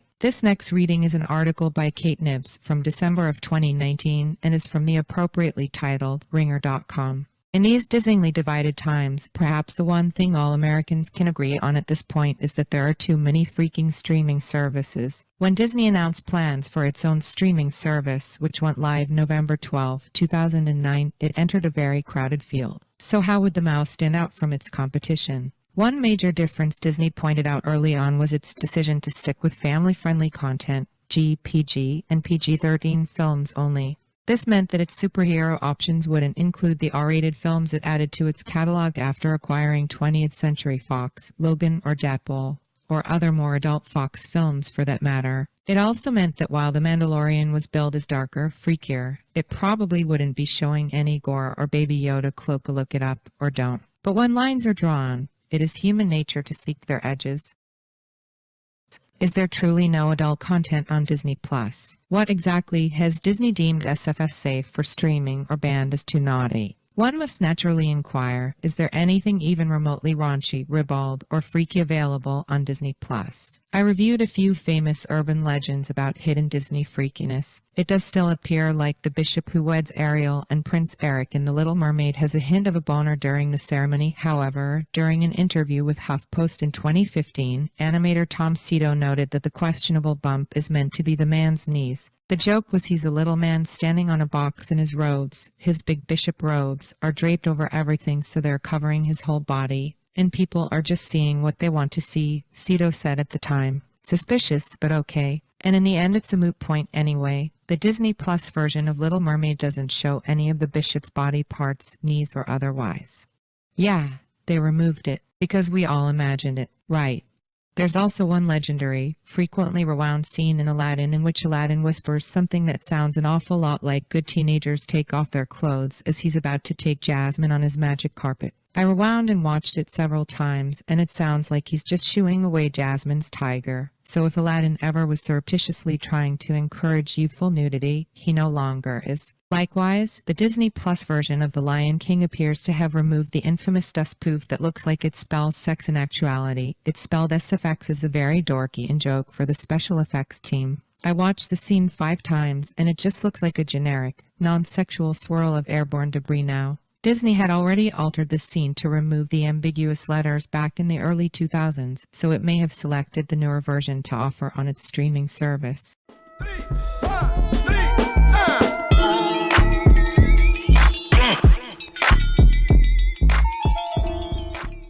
And while 1977's The Rescuers did actually feature a brief glimpse of a Playboy centerfold, an animator's joke in 2 frames of the cartoon, too quick to see when played at normal speed, Cito also confirmed to HuffPost that Disney removed the offending bit. In 1999, when Disney accidentally released a VHS edition of the film using the original version, it had to recall millions of the video cassettes due to the flash of salaciousness. 20 years later, there seems to be no need for such measures. Right. Now they just edit it out digitally, and it's like you never even saw it. I asked Disney Plus whether it had any specific rules banning nudity or excising adult content from its offerings. Disney Plus is a family-friendly service, so no rated R content. The max rating for programming on Disney Plus is PG-13/TV-14, a spokesperson emailed me. While they did not respond to my question about whether they were tailoring programming for the service, as I browsed around its offerings, I noticed that nothing appeared to be changed to be more kid-friendly. Princess Leia is still in her gold bikini in Return of the Jedi, the blue aliens still have hair coitus in Avatar, Homer still says ass on The Simpsons. So perhaps there was something a little frisky hidden among High School Musical, the series, Baby Yoda, and all the available Swiss Families Robinson on offer. So just to confirm, there is no nudity, I emailed back, like a complete pervert. I'm pretty sure the PG-13 rating dictates no nudity in sexual context. They responded, sensing that the people in the publicity department for Disney Plus no longer welcomed my admittedly objectively upsetting emails. I turned to a far more enthusiastic assessor of horny-making content, Jim McBride, who is best known as Mr. Skin, the founder of a website devoted to cataloging instances of celebrity nudity and sex stuff in television and film. McBride once helped me figure out whether Euphoria had shown the most male nudity in mainstream programming, so I suspected he'd be willing to help. Within a few hours, he responded with the following missive. Okay, we went through everything. The closest is Femi Taylor in 1983's Return of the Jedi, but she had nipple patches. Also Brendan Fraser almost showing his butt in George of the Jungle. That's it. So there you have it, the full extent of adult content on Disney Plus. Truly the Puritans go to streaming service wink. Nipple patches and Brendan Fraser's near butt. That's it. Yeah, right. See, they think we're dumb. That article was so tongue-in-cheek and filled with cosigns, bail, and passes for Disney Plus. Wait, what planet am I on? What a world. No wonder they've had so many of us fantasizing about leaving and going to some outer space. They say those who do not learn from the past are destined to repeat it. Learning that the world around us is wicked can be very difficult for the average person. But sometimes, in my experience, if you show them how many different things around them have been tainted with mind control programming, and just how long it's been going on, it helps them see through the veil. Only then are some able to see a Luciferian-fueled world hidden in plain sight. One that targets not only adults, but even more sadly, the children. Baby Be Mine, Rodney Templeton, The Invisible Man, and the saddest songwriter's secret ever. Rodney Templeton, a white guy at the soul of black pop, a creative partner to Michael Jackson and Quincy Jones, The Invisible Man lives on in the best music of the 20th century. From Landscape.com by writer Bruce Britt. Born in Lincolnshire, England, Templeton emerged in the late 70s, initially earning kudos for penning heatwave classics such as Groove Line, Boogie Nights and Always and Forever. In 1980, he would help jazz guitarist Benson stage a surprising funk pop coup by composing his breakthrough single, Give Me the Night. Templeton's 1982 ballad Baby Come to Me was a hit for Austin and Ingram, while his 1980 Brothers Johnson hit, Stomp, lived up to its floor-shaking title. He collaborated with Ingram on the Grammy-winning 1985 hit, Ya Mo Be There, and composed McDonald's breezy 1986 hit, Sweet Freedom. Those fondly remembered hits notwithstanding, It was Temperton's association with Jackson that ignited his career. The jams the Englishman composed for Jackson's Off the Wall album, including the classics Rock With You and the title track, were so stylish that they seemed to set the visual tone for that album's now classic cover. The irony is that much of Off the Wall's indescribable blackness is attributable to songs composed by a white Englishman. It's important to remember that Off the Wall featured songwriting contributions from some of the world's most acclaimed pop composers, including Stevie Wonder, Paul McCartney, Carol Bayer Sager and David Foster. But it was Temperton's tracks that seemed to have the most appreciable impact, which speaks volumes about his prodigious composing instincts and skills.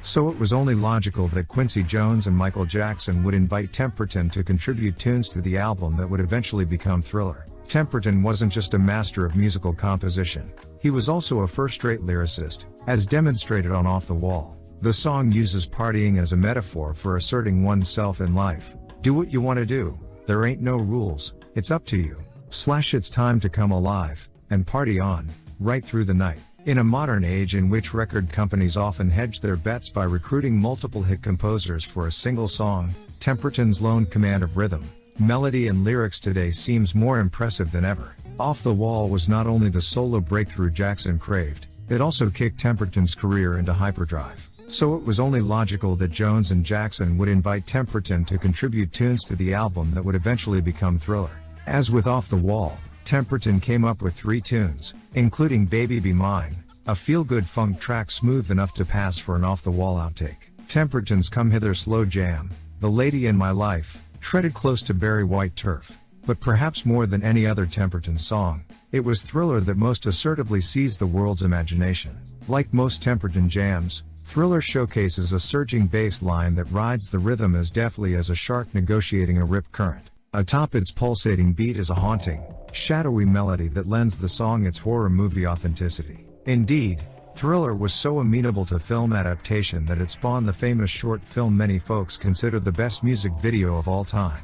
As Temperton explained in a rare 2009 interview, Thriller was originally called Starlight until Jones requested a change in title. I went back to the hotel, wrote 200 or 300 titles and came up with Midnight Man.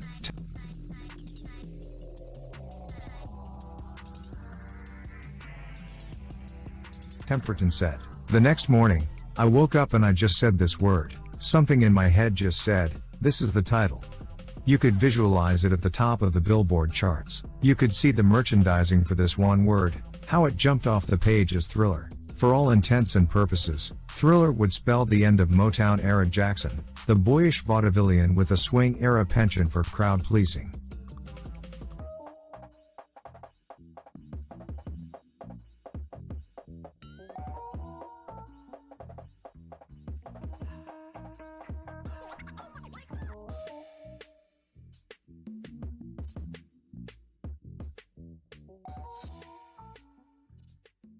Watch how in this performance, Michael's hat is symbolic of that old Motown image and grooming, and also of the classic, traditional, vaudevillian way of performing in which he was so famously and rigidly trained. The hat is a symbol of Michael's mental bondage, like a proverbial perversion of the helmet of faith. It represents his handlers and their industry control over him as a child star, dressing him in older, more traditional styles of clothing.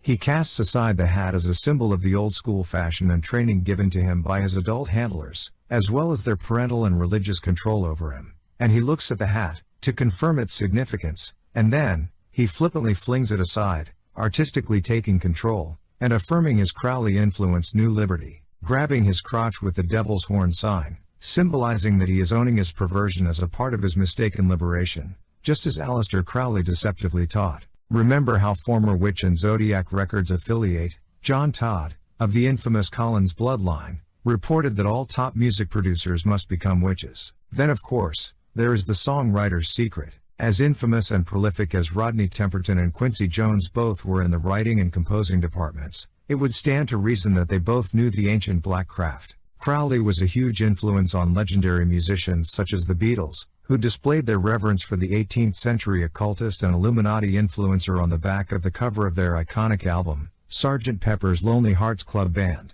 Jackson also worked with Beatles superstar Paul McCartney on the Thriller album too, by the way. Surrounded by all these Crowley students, and surprising the world with his now trademark moonwalk, which is a fulfillment of Crowley's request that initiates learn to walk backwards. It is not at all a stretch to believe that a young Michael, just barely out of his teens, could be influenced not only mentally and emotionally but spiritually, by the magic which influenced his music business mentors.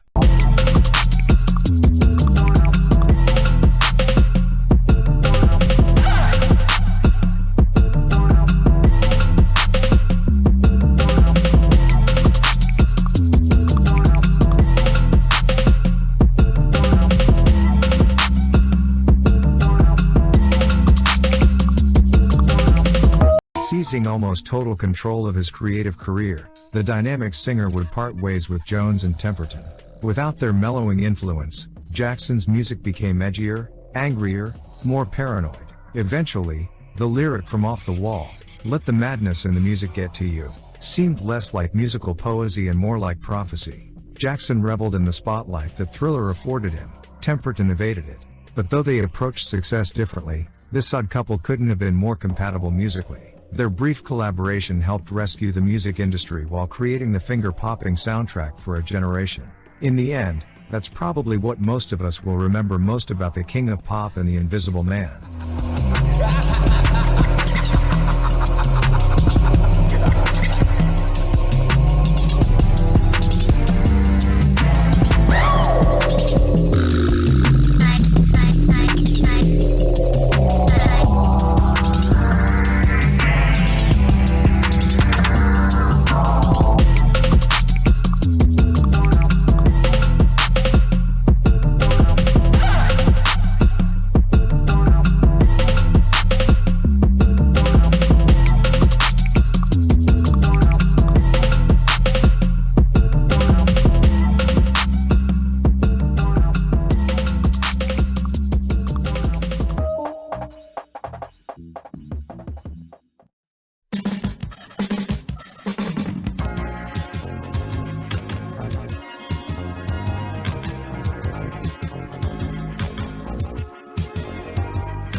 Crowley's adaptation of what can be called magic included a perverted belief in duality. The idea of no good or evil, no black or white, no male or female, or young or old, sounds good at first, but the devil knows that these vague and double-minded ideas will lead a man straight to him. Add to that a lofty mind frequently clouded by fame, drugs and perversions. Now combine all this with a disdain for all things Christian disguised as free thinking, mix in a mixed-up moral compass and the inherent rebellion that lies within men as a consequence of being born in sin, and you have a recipe for disaster. Why wonder why they seem so lost, confused, paranoid and oblivious to the obvious? Unless that is, you're really the one lost, confused, paranoid and oblivious to the obvious here. Can you think back and recall how disoriented you were when you first began waking up? For people who have experienced what we know Michael has experienced, and to a lesser degree for that matter what we've witnessed the former Mr. West experiencing, moments of clarity are a rarity, and you should expect high-level officially programmed MKUltra victims to struggle with their recovery. Realistically, with no one around them that's truly filled with the Holy Spirit, what do you honestly expect? Rather than your expectations, or explanations, they need your love and prayers from afar, at the least. Prayers for them to get out and never come back so that they can get true healing and deliverance. You see, a great physician has to recognize the sick, and know how to treat this curse of the great disease. Generational, trauma-based mind control. Remember, this is evidence of a plot to create a society of multi-generational mind-controlled slaves, who are programmed to perpetuate the trauma that they have experienced, upon others. Those under the Brotherhood spell of Hermes are susceptible to bisexuality because by the teachings of Crowley, and his many famous students, the practice was welcomed, and is even considered a practice for the privileged. They are invited to extravagant mansion parties where some are introduced to the game of just beat it. As disturbing as it sounds, do remember that this was a little boy who was once abused. Therefore, little boys and girls who become trauma-based mind control victims may be more likely to become abusers than non-victims are. It's definitely not an excuse, but it is a reason. Crowley claimed that sex with the very underage gave him power, the younger the more powerful. The truth is that in order for more powerful devils to be conjured and appeased, more valuable sacrifices must be made, with a newborn being the most valuable offering one can make. New Age, metaphysics and Hermetic magic all incorporate philosophies that promote these ideas that shedding all inhibitions, even in the case of animals, is a magical key to freedom and godhood. They encourage sexual exploration, starting you with orgies, wild parties and midgets, all in hopes to get you involved with children. If they do, they also just happen to have the perfect fuel to blackmail you, taint your public image and reputation, or completely cancel your character if you get out of line. They lie and tell those who may have already been raised in incestuous and cult-like environments to indulge in this perversion because it's really an ancient right of royalty and secretly enhances one's hypnotic and magical abilities. But the truth is, a devil will lend you its power to enchant, but, just for a while. The same enhancement lie is told about engaging in the act of ungodly love between siblings. Biblical ideas are taken and twisted to justify sibling sex, and according to Crowley, the freethinker truly has no sexual boundaries when exploring to find out, quote unquote, what they like, and nothing is off limits, not even your sister. They lie and tell you that it is a secret and guarded fact. This abominable act will also give you power, as in my prior description of their most valuable sacrifice.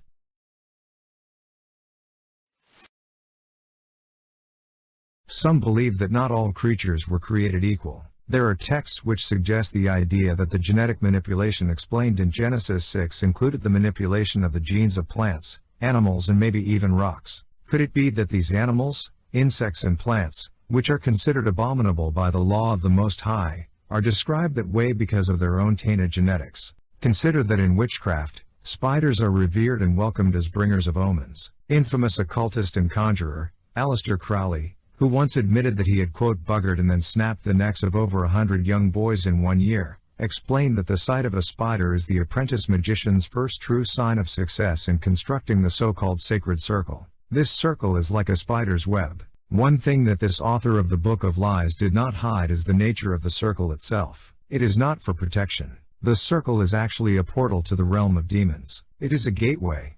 It is a door through which the spirit that has been conjured will emerge. However, the weaving spiders of witchcraft gain new sacrifices to offer up to their own personal demons, every time that they can fool some ambitious amateur sorcerer into standing in the middle of the circle for protection. This is the sole reason why some practitioners write books on witchcraft, and open up occult stores, to feed their demons fresh meat in the form of the curious mind, body and soul of one who wanders into their web. Legendary actor and noted horror movie icon Christopher Lee displayed the omen of the spider and used the aforementioned magician's trick on unsuspecting film moviegoers during the climactic scene of his occult horror classic film, The Devil Rides Out. The Bohemian Grove uses the sacred understanding of the spider in their infamous and ominous warning, "Weaving spiders come not here."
Play your drum.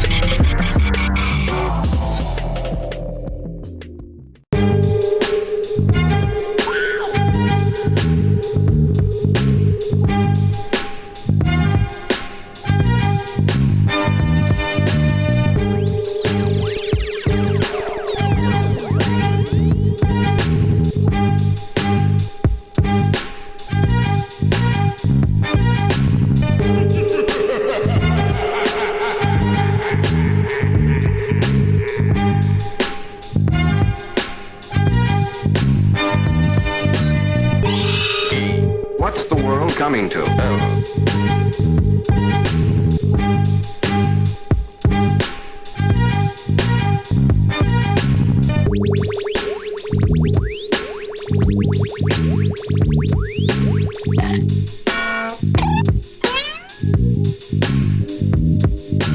They belong to a sinister secret society.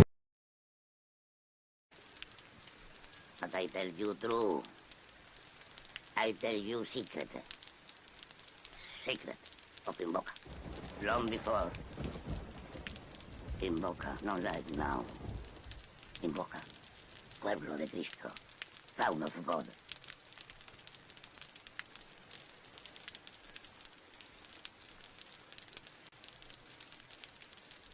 I am boy. Son of fisherman.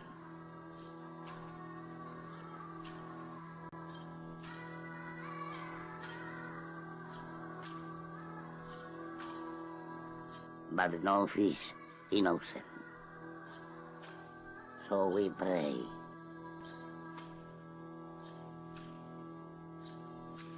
But God, he no answer.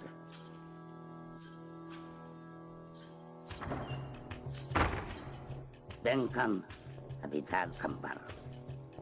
He sailed in great Pacific Ocean, discover gold.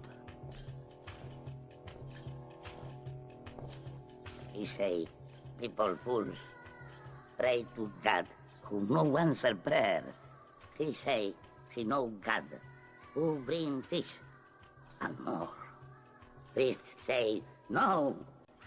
But Capitan say, he bring great God, Dagon.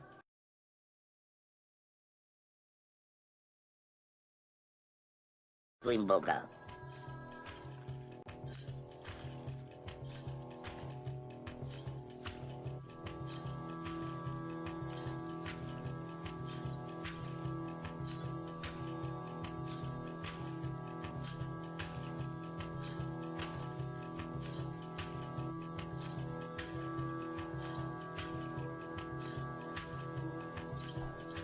I hear first time new prayer.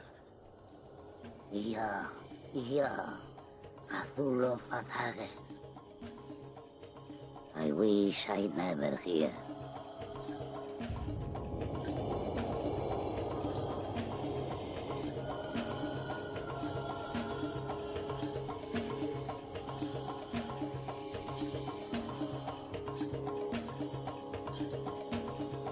I wish I never see.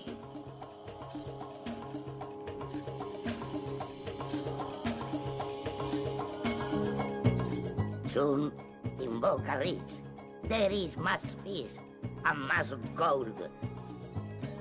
Gold from the sea.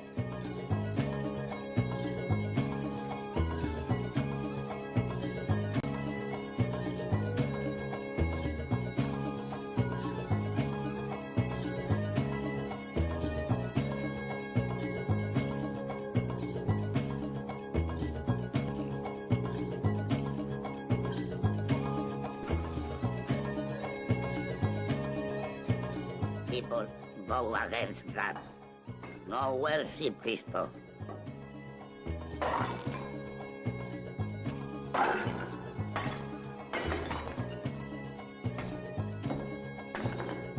Or worship Dagon.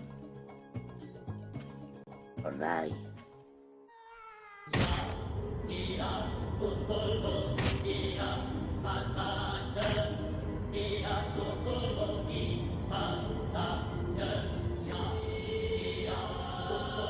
All they gonna pray. But one day, no more gold.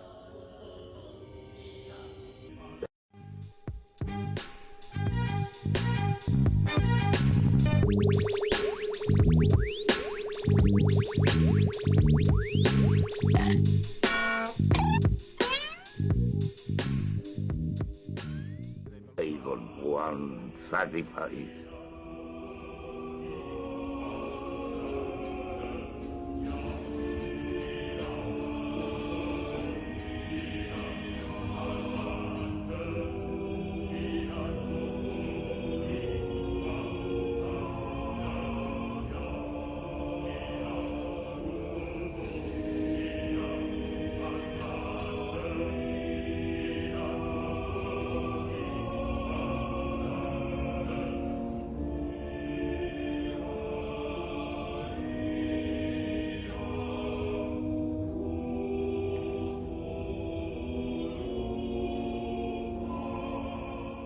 Always in Dagon or die.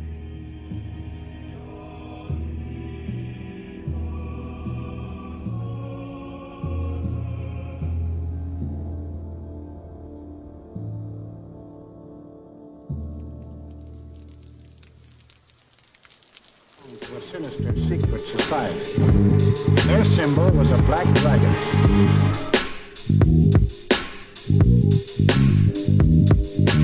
Take a good look at these humorless men.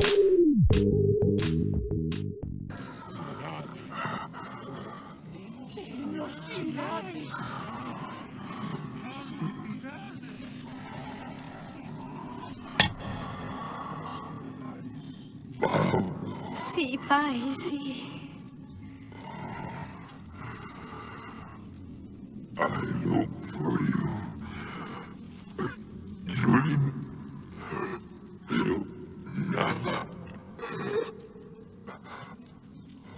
What?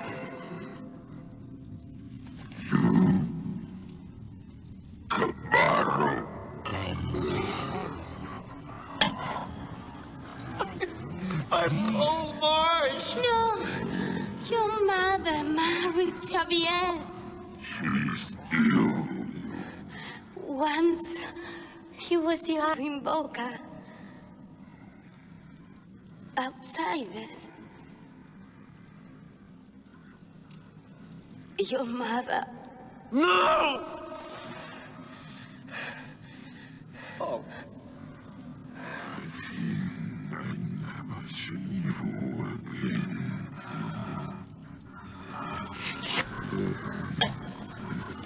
Volcanoes.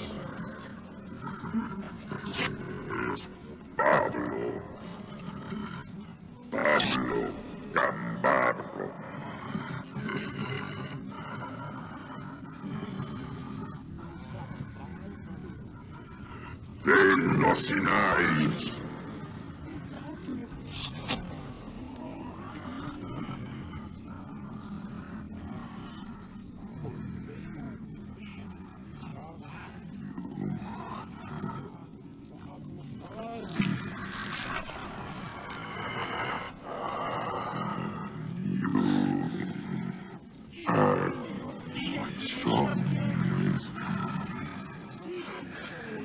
You're fucking insane!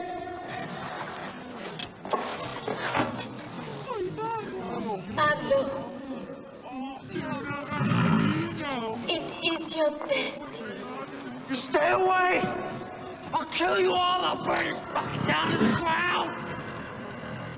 We are different mothers, but the same father. We are children of Dagon. You're a bunch of freaks! You're a bunch of fucking freaks! Your dreams. Remember your dreams, Pablo. They brought you here. No. They were nightmares. They weren't real. Every dream is a wish.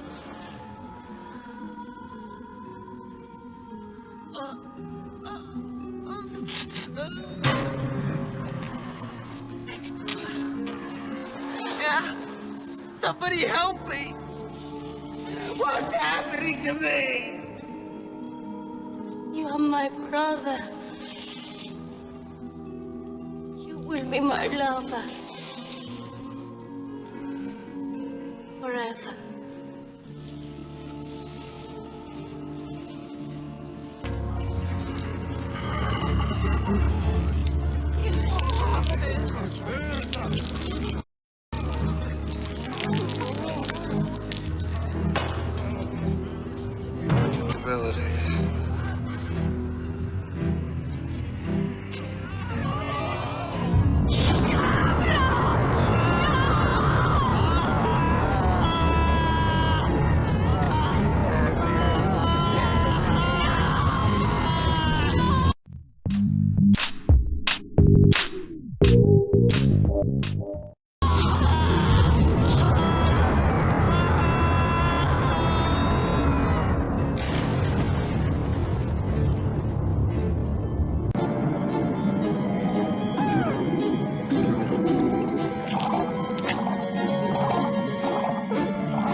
What about Egypt, Kemet, the ancestors? Dog, there was no letter J.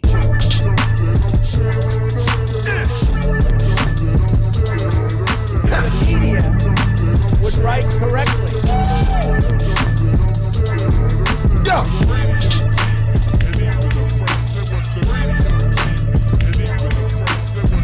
False media, we don't need it, do we? False media, we don't need it, do we?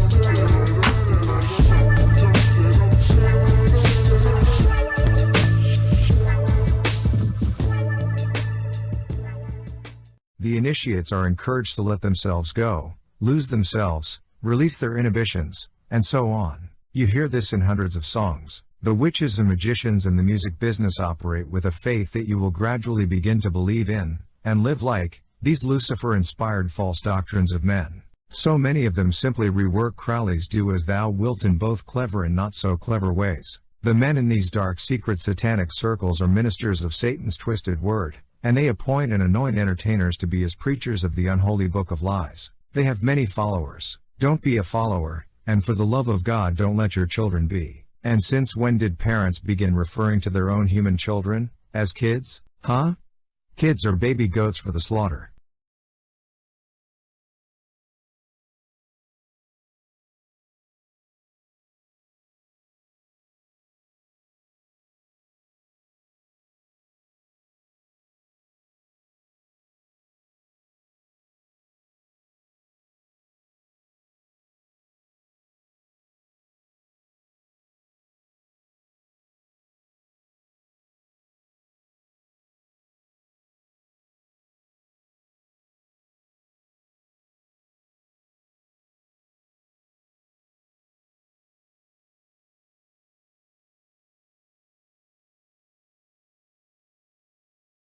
Mind control victims are under a deep deception. This deception often uses ideas which were brought to man by the group of beings who landed on Mount Hermon. They taught the original victims of mind control, who were the first kings and queens of earth. These beings give men the idea of royalty. The divine right of kings theory survives as modern-day evidence of that. In these forbidden and hidden ancient texts, men were given instructions on how to ensure that they remained in power and that they would be the only ones able to wield this mind control power over others. This is what made the world's first kings and queens, who were simply just glorified figureheads selected by the infamous fallen conspirators who had taken that first ungodly oath upon Mount Hermon. They gave men the idea that royal blood families should sleep with each other in order to keep the power within the family. The devils who gave them this knowledge understand what they are doing. They teach these royals the false doctrine of magic and incestuous rituals that promise them a type of immortality. They are told that they will live on forever as gods, though they all die like men,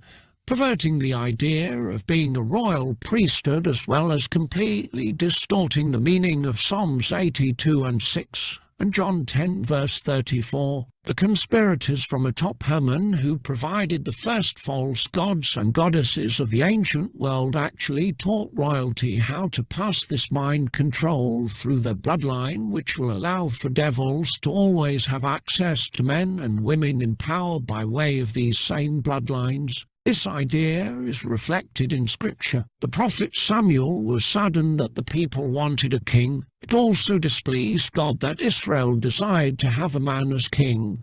Like the other nations, like modern men, they were not satisfied with having God as their king, nor with being his servants. So I know I won't be calling a grown man kinga or any of that rubbish, though I know it's well intended. But let us just be men. And more importantly, let's strive to be righteous men, men worthy of serving the true and living Father of Abraham, Isaac and Jacob, in the name of the one worthy of the title, King Jesus.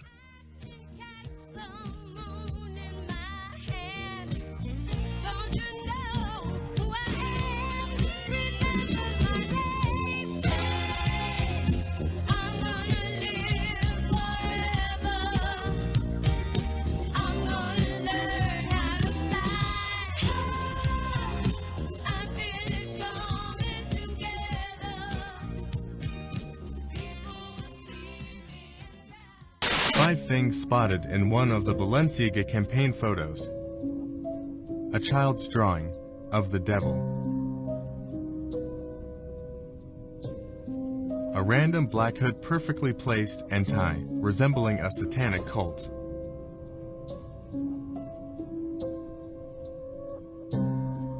The Balenciaga tape spelt incorrectly with two A's, ball.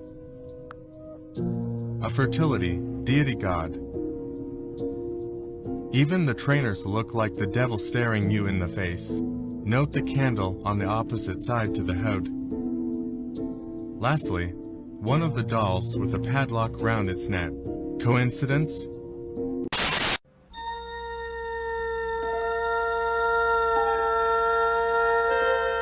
Space, a final frontier.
elite know that it is crucially important for the powers that be to keep both their astronauts and their entertainers under mind control. Why?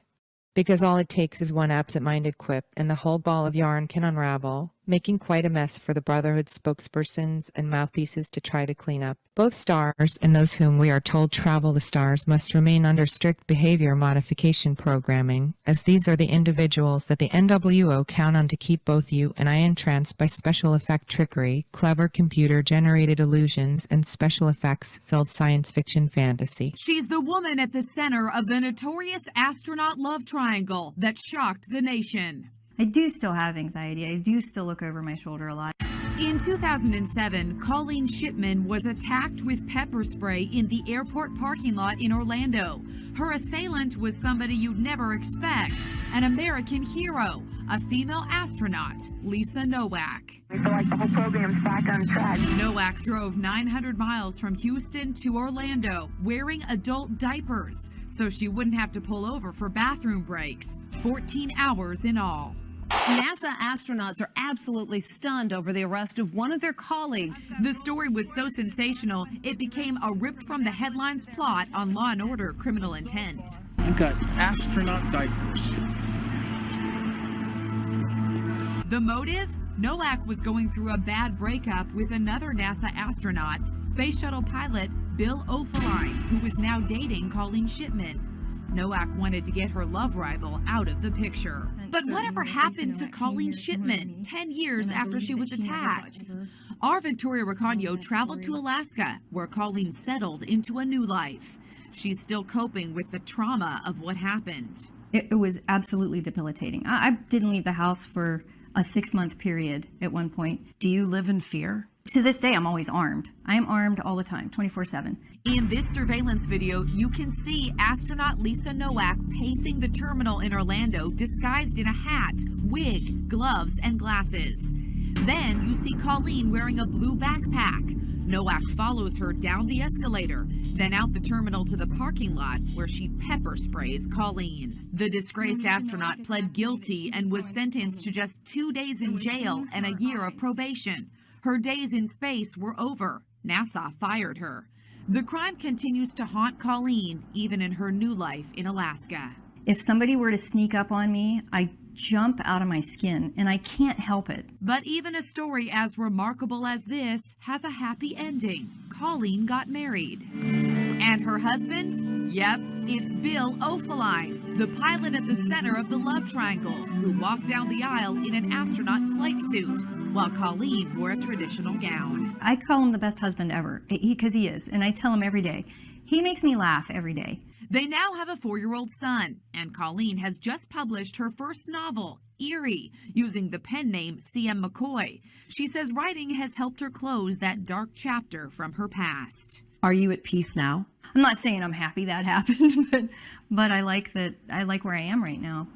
This brief article is from AmericanSongwriter.com by Evan Schlansky. 3 years ago, 75-year-old Cameroonian musician Manu Dibango is suing both Michael Jackson and R&B diva Rihanna over the use of the line Mama Say Mama Sa Mama Kusa, which was first made popular in Dibango's 1972 Afro-funk classic, Soul Makasa. According to the AFB, Jackson already admitted to borrowing the line from Dibango on his 1983 Thriller track Wanna Be Startin' Somethin', and the two settled out of court. However, the quotable phrase also appears in Rihanna's 2007 hit single Don't Stop the Music, which contains a sample of Jackson's song. Dibango claims he wasn't consulted on the usage and is seeking an additional 500,000 euros in compensation. Sounds like he's going easy on them. We're pretty sure Rihanna spends more than that on umbrellas. So what does Mama Say Mama Sa Mama Kusa actually mean? One possible translation, Makasa means dance in the Cameroonian language of Douala. Now, time for Unplugum's take on it. Ambiguous lyrics help the songwriter hide the songwriter's secret and are commonly found in some of the biggest hits. You think that with almost everyone being familiar with the tune, that it would be impossible to keep fans from discovering the meaning or with coming up with a meaning of their own for their favorite songs.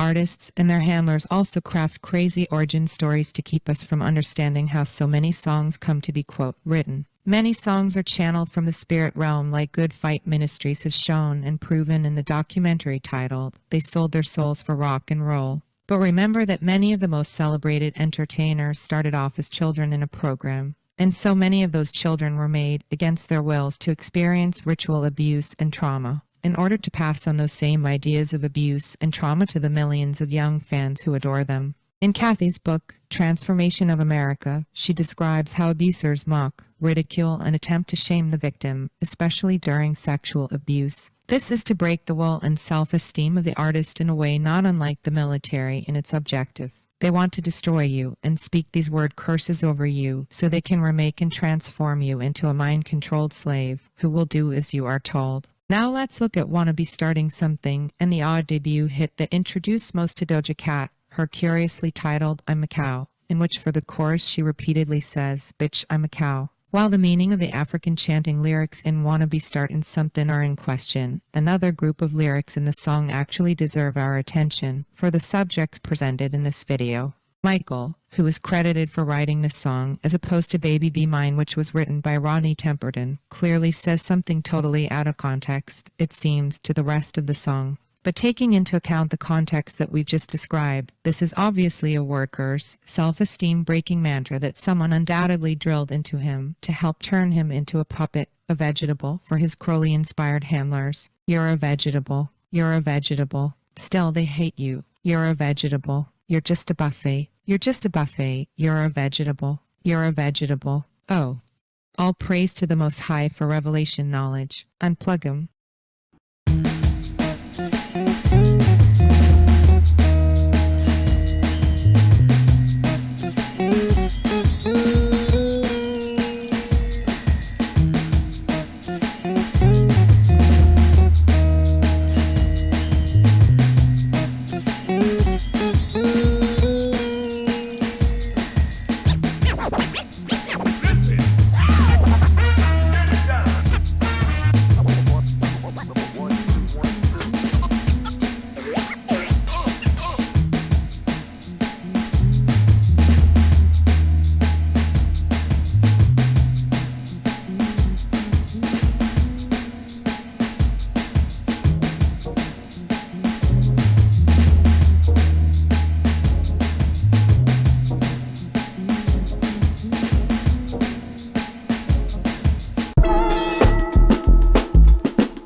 Robin, I think, is Peter Pan. No, I am Peter Pan. Fuck you.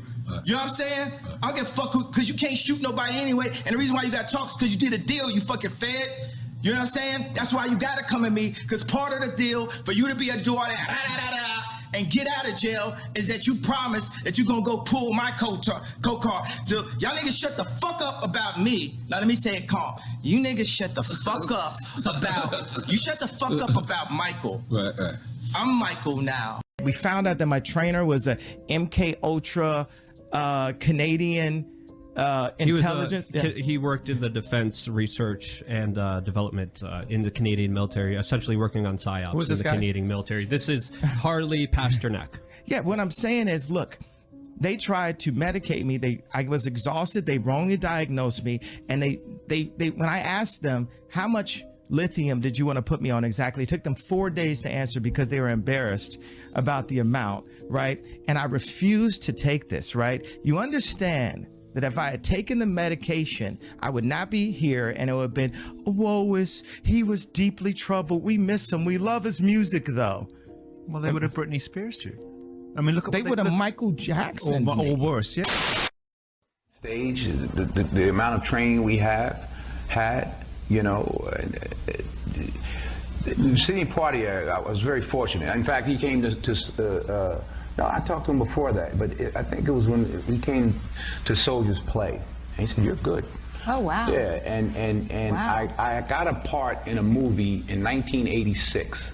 I called it The Nigga They Couldn't Kill. Oh. Yeah, he was supposed to be, he raped a white woman, and they tried to electrocute him, but it didn't work. And he became sort of a cult hero. No, not that one. That was the other awful one. But and then they tried to hang him, and they tried to do all this stuff. And I had a lot of training day in me. And there were some Jewish people in the audition, and I said, yeah. They said, no, it's funny. It's like they hang them and then they can't. I said, yeah, like you bring some Jewish people into a room and they think it's a shower, but it's gas. Oh. And they said, right. I said, right. That ain't funny. Mm. So to me, it wasn't funny about putting a rope around my MFing neck either. I made a point. The guy was like, who the hell is this little nigga talking like this? So anyway, make a long story long, I called Sidney, and I was sick because he told me to call him. If I said, man, they offered me $600,000 to play the nigga they couldn't kill. And he said, I'm not going to tell you what to do. He said, I'm not going to tell you that, Denzel. He says, but I can tell you this. The first 2 or 3 or 4 films you do in this business will dictate how you're perceived in this business. Mm-hmm. So you make a decision.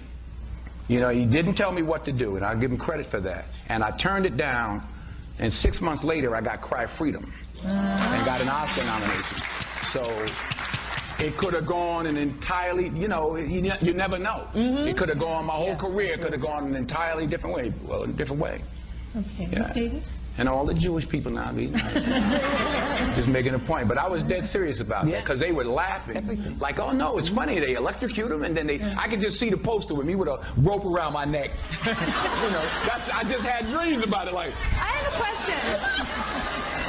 That wacky guy they tried to kill.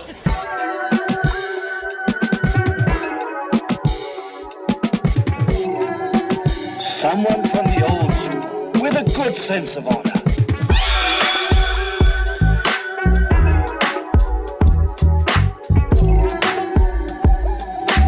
Well, if you don't know, you'll soon find out.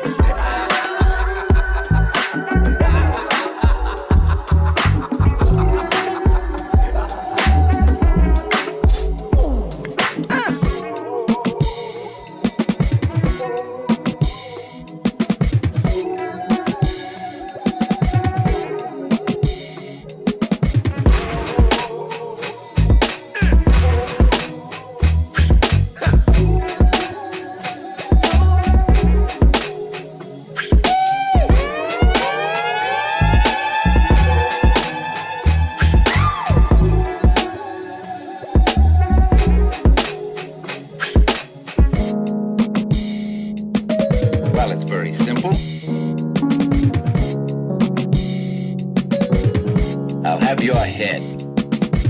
That was very impressive.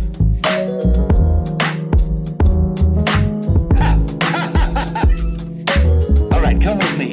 Don't order me around. We've got to get that guy. Come on, then. Just try.